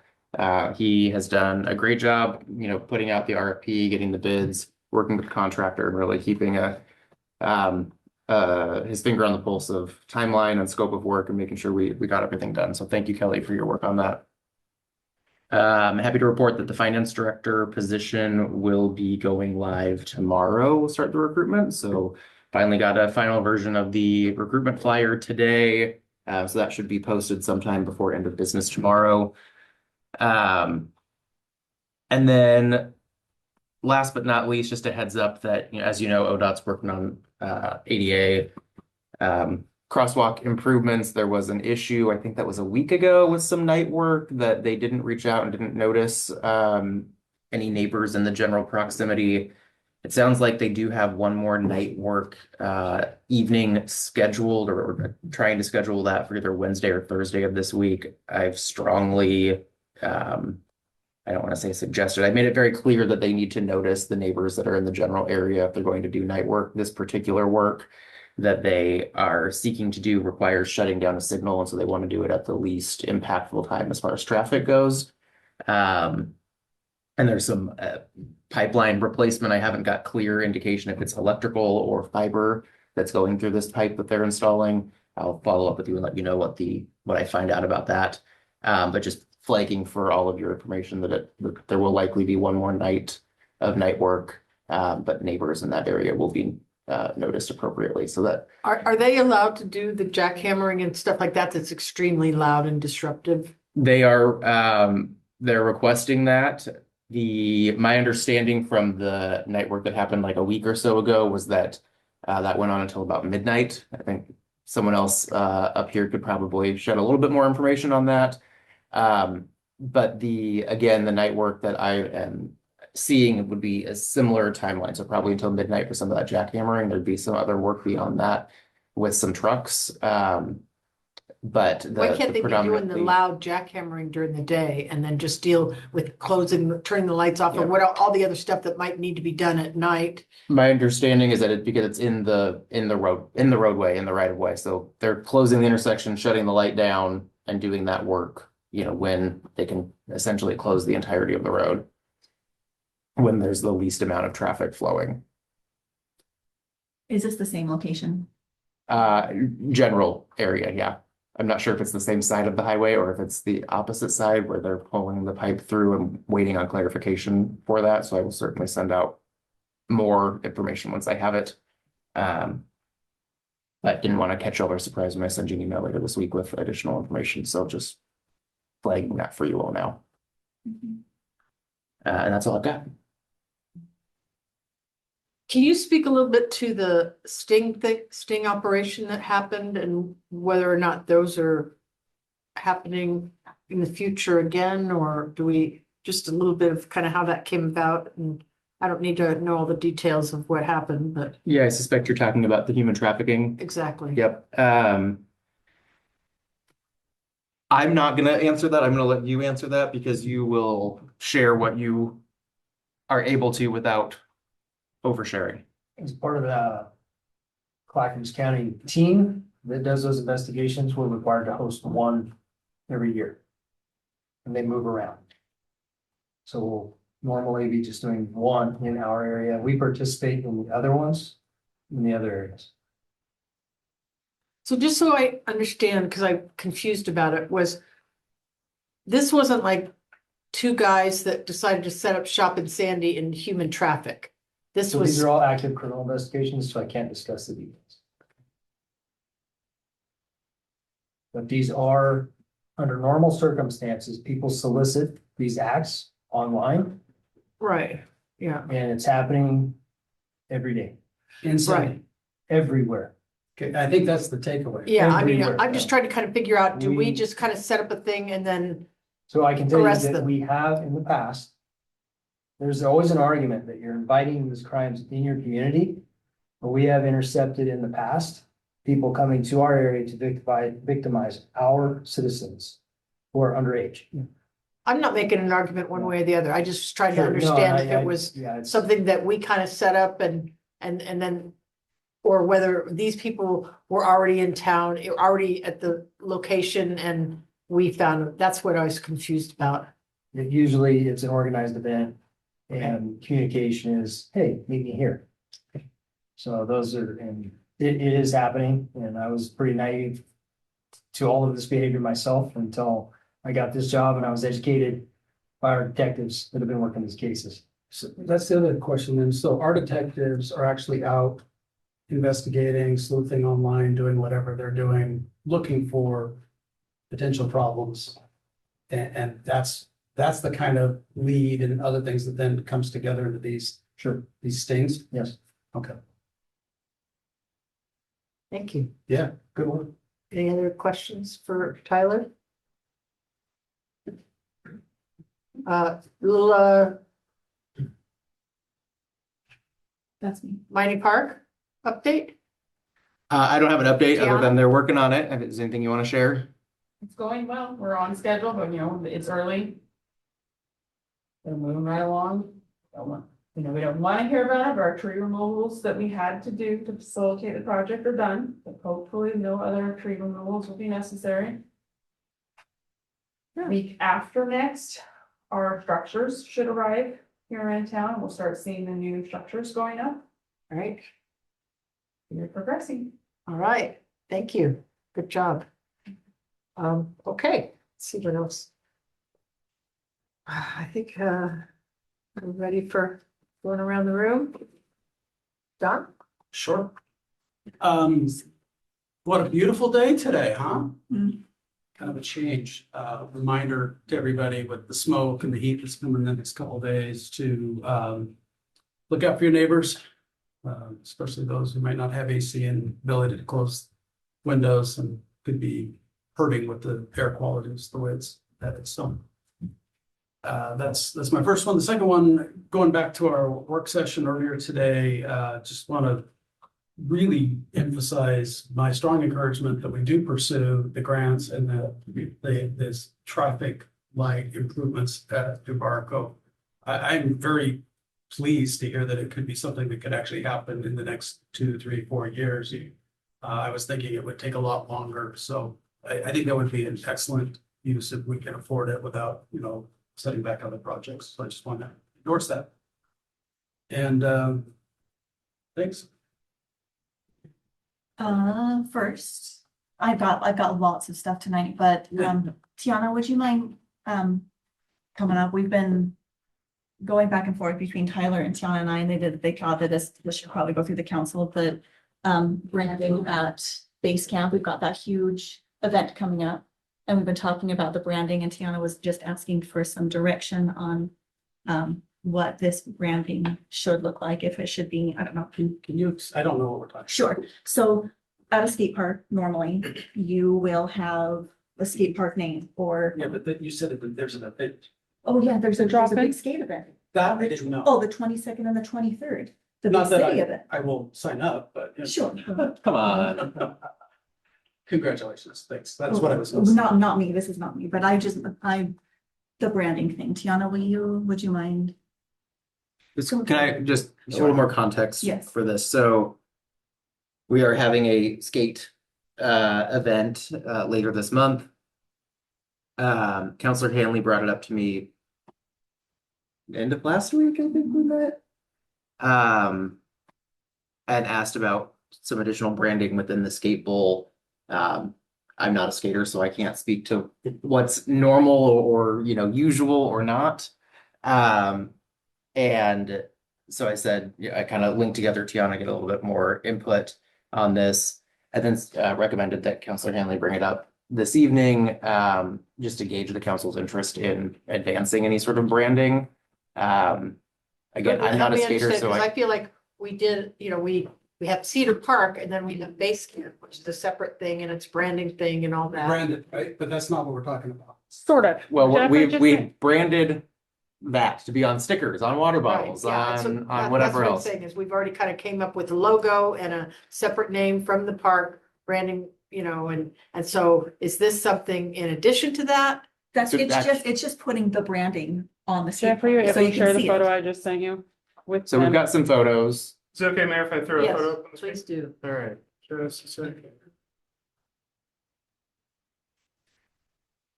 So the photo or the sticker that Counselor Hokuston just shared, when this concept first came about, it was my understanding that we might try to achieve something that looked like that. Large, grand, on the flat work of the skate park. From a marketing and an economic driving standpoint, I love it. From a maintenance standpoint and how to truly achieve it, I have true concerns. I have since learned that there's a different idea being proposed, and it would be similar to what we're seeing on these images, where it could say on one feature, Base Camp, and when we move to another feature within the skate park or the jump line, it could say Cedar Park, and we could add those elements throughout the park, so that if a drone flew through the park, they would be capturing our name, and then when it's up on YouTube, you would see Base Camp, you would see Cedar. But when you go down to our skate park, we don't have that pop of color around the top of our bowls and on our different features. What did The coping. the coping? No, what was the other term you? Tombstone? Oh, tombstones. Tombstone. The features that stick above the rest, kind of like Yeah, a yeah. tombstone. We don't have this block of color, so it won't achieve the exact same look that you're seeing here, but we could use a colored text. We ended up stripping off color as cost savings when we were doing that. There was a plan to have color. Straight, but then we took it out. We do have some of the paint color available that is on the Salmon Run and it was on the coping that we could put Base Camp, we could put Cedar. We could also add it in the jump line over the red line where you currently see Velo Solutions on one end, you could see Base Camp or Cedar Park on the other end. But I just want to know, do you like the idea? Do you want us to move forward with this? Do you have a different concept you would like to see? Once it was a cost. Something like this is low hanging fruit. It's easy. My staff can do it. I will order a Within existing stencil. budget. Okay, let me just Within existing understand. So budget. you're talking about like where it says Y East copying that? Because I see this Sasquatch thing. Is that what you're also I talking think about? that's someone that maybe Yeah. commented. This is a screenshot that Counselor Hanley had taken Okay. and shared with me, so I That's think what I that might be kinda asked. somebody's. Yeah, It's just the um, Y East thing. Okay. thanks Yes, for exactly. clarifying, All right, Mayor. yeah. I was Just trying to- agreeing, yeah. Yeah. The words Y East would then be changed for Cedar Park or Base Camp. I also just want to add quickly, I think this would normally be a great opportunity for a bin list, kind of like, hey, do we want to talk about this more? The urgency around this is that we've got an event in 2.5 weeks, and so if we're trying to do this before the event, we've got to kind of do it now. We're gonna run out of time, so if this is a topic of conversation for the future and the council wants to hold off on that, that's certainly an option, but if we're trying to incorporate this before our big skate event, we need some direction in terms of, do some branding work or we're gonna hold off. What would be the possibility of stenciling something in the green areas if there is a drone flying over? The green areas, I'm sorry. Oh, you're Like the grass.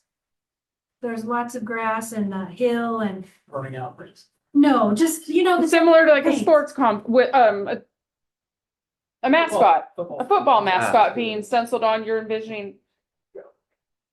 I would think that would be more. I think it's cost possible, effective but I and don't that know would- what the cost or the artist or the availability in our area is. I think it's possible.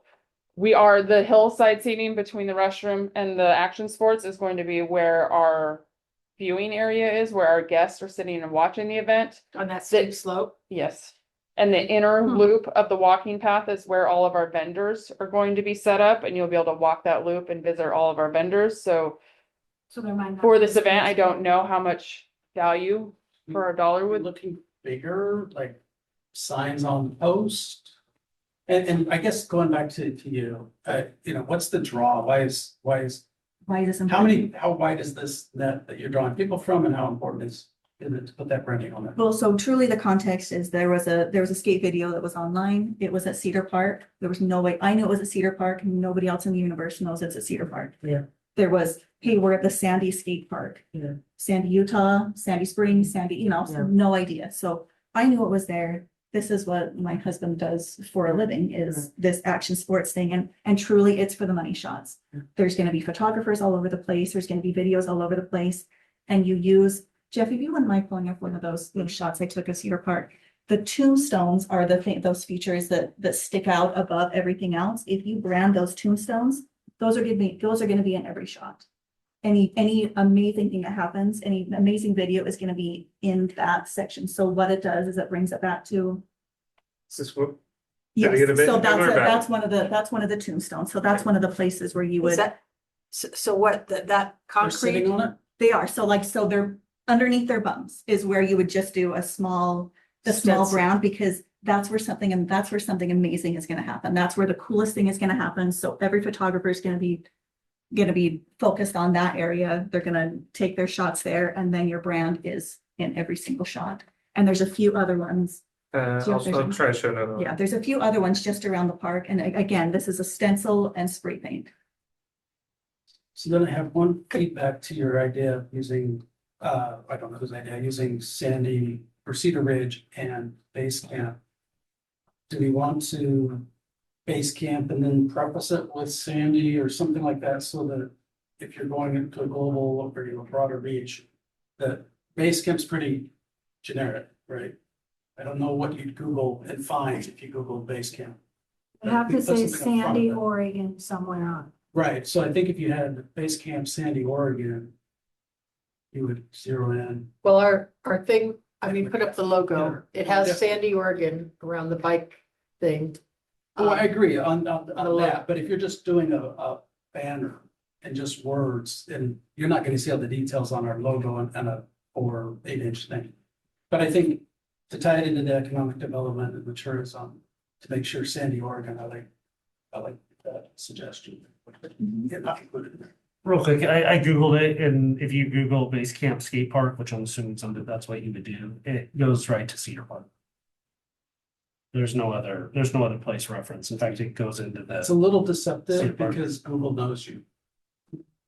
well, I mean, that's just what you would do. I'm saying I Google thought get a different set of results than somebody in Yeah. Portland Googling. Yeah. Yeah, I did an incognito window into the Google for the same results. And And you the did, entire page is all I was okay. Sandy. just gonna say I was in incognito mode. Yeah.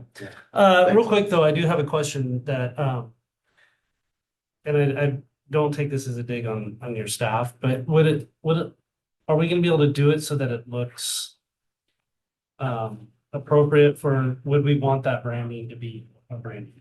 Is it gonna look appropriate? If with such a short time frame in your room?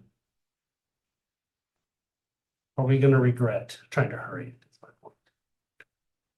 Until we try to do it one time, You don't know. we don't know. One of the things I would say is, the option of getting some banners done that we can kind of just put up, hang from the fence or whatever that have our logo and, you know, just getting several long vinyl banners and putting them up around the fence and around the, area of the event. Is that planned or? It is not planned.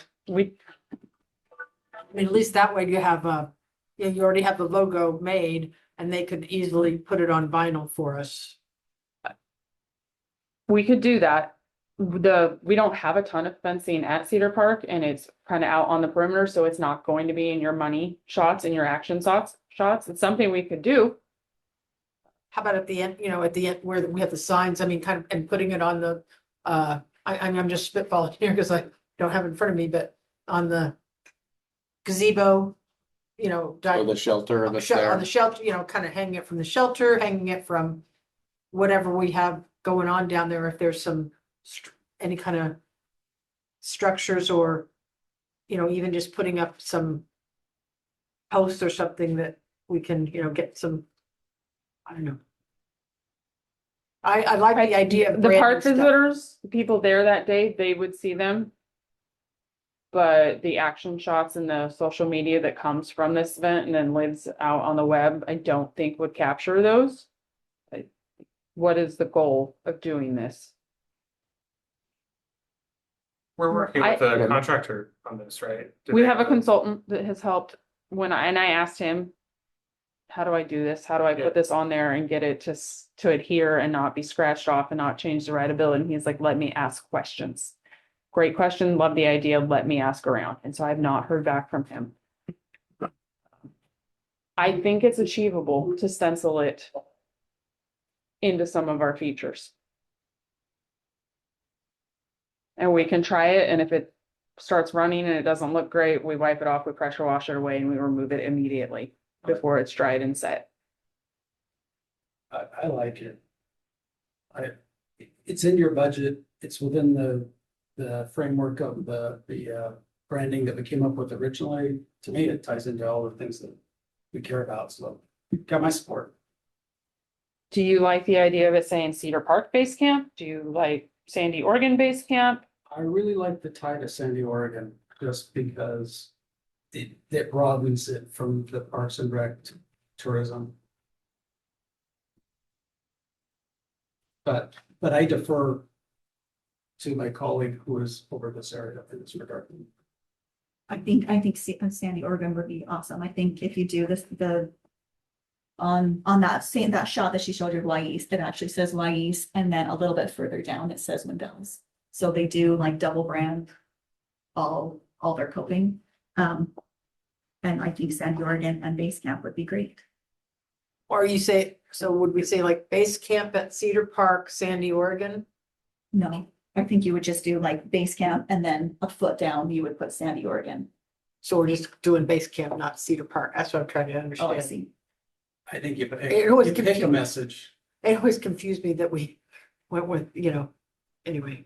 I mean, it's not a big deal to me, but it is a little confusing, base camp at Cedar Park and which one is, is it the bike and the skate park, the base camp and everything else is Cedar Park or what? Doesn't matter. But yeah, it seems I support trying to kind of get some sort of stuff there if you can kind of pull it off. Does everybody else? I mean, like you said, if it doesn't work, we pressure wash it off and take more time to figure out what might look better and last longer and. Anybody Congrats else? on getting the event, man, Yeah. that's awesome. We're excited. Yeah, John This and was the Carol vision. have worked really hard. this was the vision. They get the credit for this. They have Yeah, worked great. really, Thank really you. hard on this. Okay. Did you have anything else to add? Me, sorry. Thank you, No. Fiona. Yeah. Thank you. Thanks, Janet. I wasn't here to congratulate Mount Festival on an incredible job well done, but thank you for those of you who mentioned at the last meeting. It was an amazing week, and also Music Fair and Feast, Chamber of Commerce did a killer job. The library board met this week and they had an interesting thing. They had been contacted by a local entity asking about if they would be interested in possibly renting part of their space or some space for them. And so they went to the board to say, is this something anybody is interested in? We don't know the pricing, we don't know any of the things, but is it something we should even pursue to ask more questions about? And so the board was like, well, everybody would just love some more information. So that was kind of where it, And what entity are we talking about? Michigan's name. Okay, so. Yeah. It's a city building, so Tyler, do you know? No, it'd be us going to rent space, not someone renting space from us. So this is in context of Oh, sorry. the library. There previously we talked about a library annex. I think that idea has been floated, not in terms of financial sustainability, but like we want more space for programming and where could we do that? And that was part of the discussion around when we were looking at remodeling the bunker building, that it makes sense to move the library into that when we were talking about adding a third floor. And so someone had reached out to Sarah to say, hey, we've got some space. Would you guys be interested in renting it? Of course, we already have the bookmobile. That seems to be. Without a Yeah. replacement plan in the budget. And obviously that the first question on everyone's mind was how much did that cost and how is it funded? So that, those questions, Sarah said, I will find out more information and just get back to the library board. And I'd also would really like to encourage that the library and Parks and Rec be very careful about how they overlap in terms of offerings and programming and things like that. This is a while ago, when I first was on council, that was heavily overlapped and very difficult to understand which department was paying for what. It's better, but as the library seeks to expand, let's just make sure we don't slip back into that pattern of blurred lines. Yeah, And let's leverage what we've got going on in the other department as well. I get, and when I was liaison too, that was kind of the push there, and I just felt like. It is fun to do those kind of events and have that extra space and all that stuff, but we already that's really the role of the Parks and Rec program. And so using their space or, I'm not against having those kind of programs, but using those kind of spaces and working with that staff to pull those off seems like a more sustainable approach. Right, and it wasn't necessarily focused on programming. It was, hey, if there was some space available, what are some ideas that we could put there? Like, there was some talk about, maybe the teen collection goes into an annex because the teens need more space. Or, again, people were just spitballing and the call was for everybody needs some more information before there's. I just feel like we've already expended expanded ourselves with the bookmobile. And as far as putting, what I mean by that is putting staff not in the library, but in a different location. And so the more of that we do, where all of a sudden the library's in 3 or 4 different places and that takes more staff and then it's, once you do it, people want more of it, but it's like, how do you sustain that? Right, So, and that was all part of the discussion too. I'm very Just concerned. about telling you what the, what happened at the meeting. This goes back, and this is a preview of what you'll hear from me come the next budget cycle when we go into it. But if you flip the narrative from instead of if we had the space, what could we do with it, to what is our strategic intent, plan, strategy that we're trying to hit, and how well do our existing facilities play into that? And then if there's a gap, I think you have a compelling argument to then look at, and then in conjunction with funding and all the rest of it. But I think anytime we just do that hypothetical, what could I do if I had more space? We will end up doing low value things potentially without a whole lot of rigor. Sure. So that would be my concern. Sure. I have many concerns, so. I'm passing this on. So you can Sure, I say, can. Don said No problem. that he's going to oppose something if we're not careful. Gotcha. All right, that's all I have. I don't have a whole lot. I hung out with Andy and the shoppers trolley on Friday at farmer's market for a few hours. It was a little bit slower than we've seen. It was nice and toasty though. She handed out fans and towels and we had several people come on to the trolley and get information and we heavily promoted the Summer Park and Pops rides, which she's doing. She's taking the shoppers trolley around while Meinig is closed. We kind of brainstormed this, let's get people to other parks because Meinig is a huge community meeting place and to make it easier to show other people that there's other places until Meinig's back open. And redone and beautiful. And so she's already done 2 of those. On July 16th, it was Bornstead Park. It rained that day. There were no riders, so the city saved on popsicles. Cedar Park on July 30th, I think she said there were 2 is all. And so my goal tonight with my summary for council is to get out the next date. And if we could get it on the city website and just promote the heck out of it, it will be August 15th.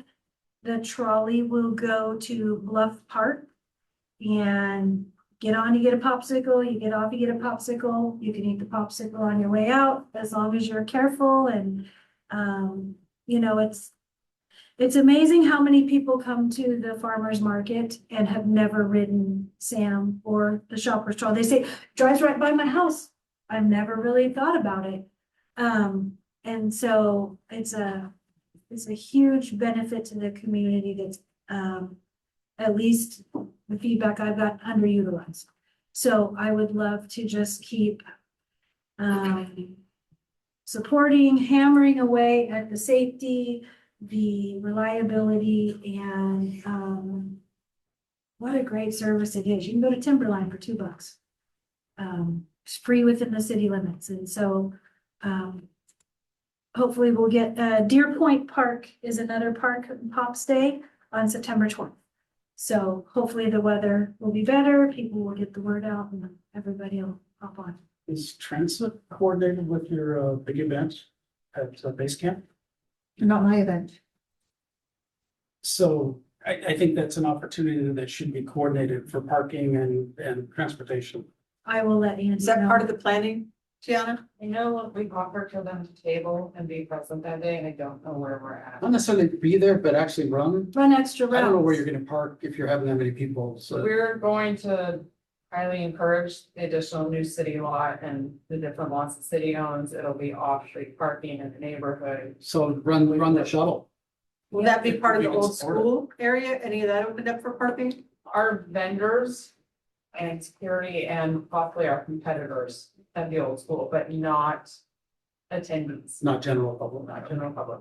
Let me get that, thank you for pointing that out. I'll get that pushed out to Andy in an email and see if they have accommodations to do extra advertising, extra runs, maybe get an extra driver just to, I'll see what she's got available. I mean, obviously, Go a long ways that damn short. yeah, that'd be great. That'd be great. Thank you. That's all. That was probably.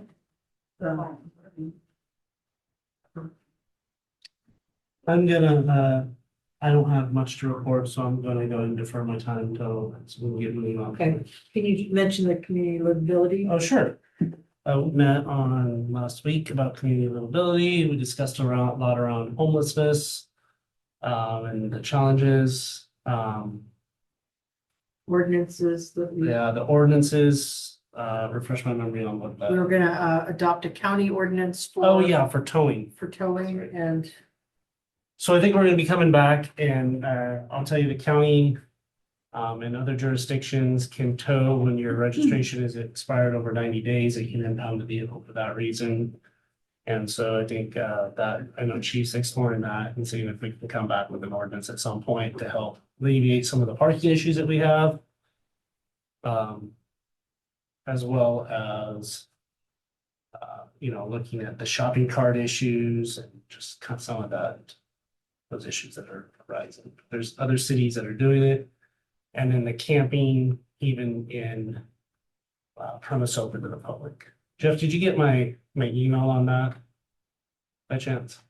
Or text or whatever came across? Doesn't not, you don't have to answer it now. Yeah, But in exploring options to even prohibit camping in RVs, even on like a premise open to the public. yeah, I did get that. Which is a parking lot, things like that. And we're meeting again, October 2nd, so some of the conversations that we had, sorry to jump in and hijack that talking point, but some of the conversations we had will lead staff to do some draft ordinance changes for the Community Livability Task Force to take a look at, and then depending on how that conversation goes, presenting those to council at a future council date after October 2nd. So a little bit of a timeline there for you all to Stick around.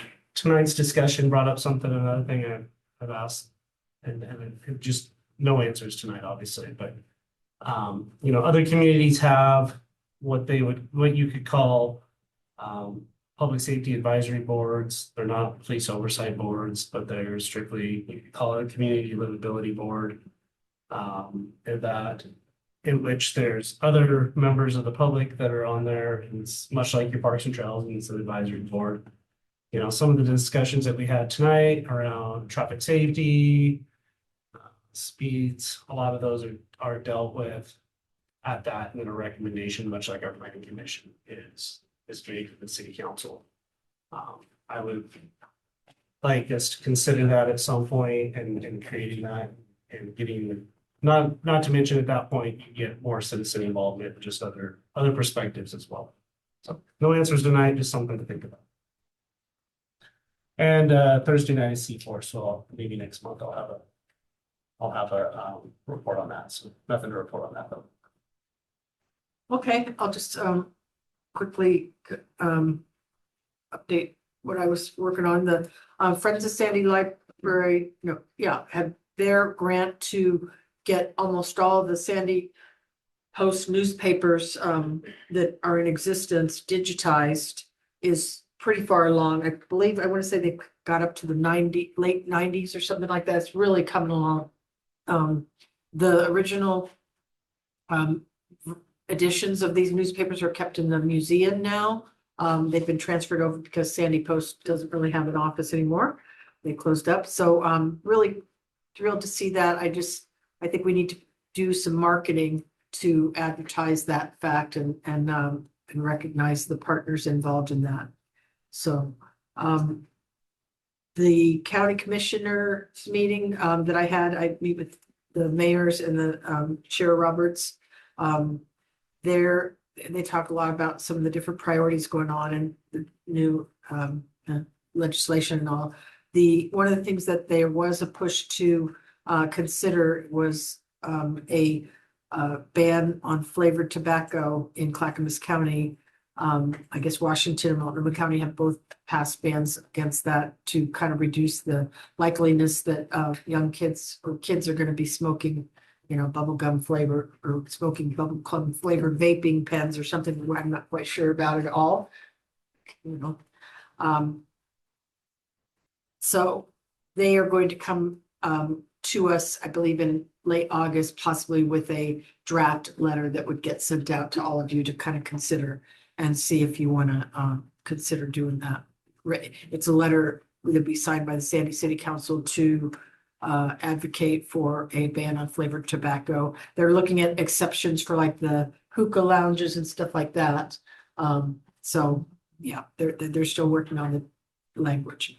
The library task force also came up. The library task force I was on, the county is kind of moving forward with a plan to try to adopt some of those recommendations that we made last summer with the task force that indicated that looked at both the ability of libraries to use some of their district funding for capital investment, new construction, heavy reconstruction, and also look at the funding formulas, which would really help out Sandy, Malala, Estacada, because we're kind of in the, we're not in the haves, we're in the have-nots category. So, and I think that's an interesting dynamic that approving the use of the CIP without getting any consideration for making small changes to the funding formula would be giving up all leverage we ever hope to have on that issue. So there'll be probably more on that. I heard some issues, Tiana, about the basketball court puddling or something like that. Do you know anything about that? I have not heard anything. Okay. See anything on Facebook? I have not. Okay. Is it around the lack of a fence and then during the wet weather, the ball rolls out and ends up in mud? I'll find out. It was somebody I've heard emailed that. me like last Thursday late on my way. Yeah, so I'll find out and follow up with Tyler and you all. And then like I said, the Community Livability Task Force, I'm really excited about kind of making that meeting more often, but getting more progress towards some of those longstanding issues. We've made, when we look at what we talked about in a year ago, April, we had a long list of things. And when we kind of looked at what we had accomplished, it was amazing that we've gotten huge amounts of progress. Like I said, the pedestrian crossings, the speed limits on downtown, and things like that. So lots to be applauded for all the progress we've made. There are still some progress to be made on some of the homeless issues and things like that. Other than that, I think we've got an executive meeting, and anybody else? No? Okay, close the city council meeting at 8:46, and I will, we roll right into it, or do you need a break? Anybody need a break?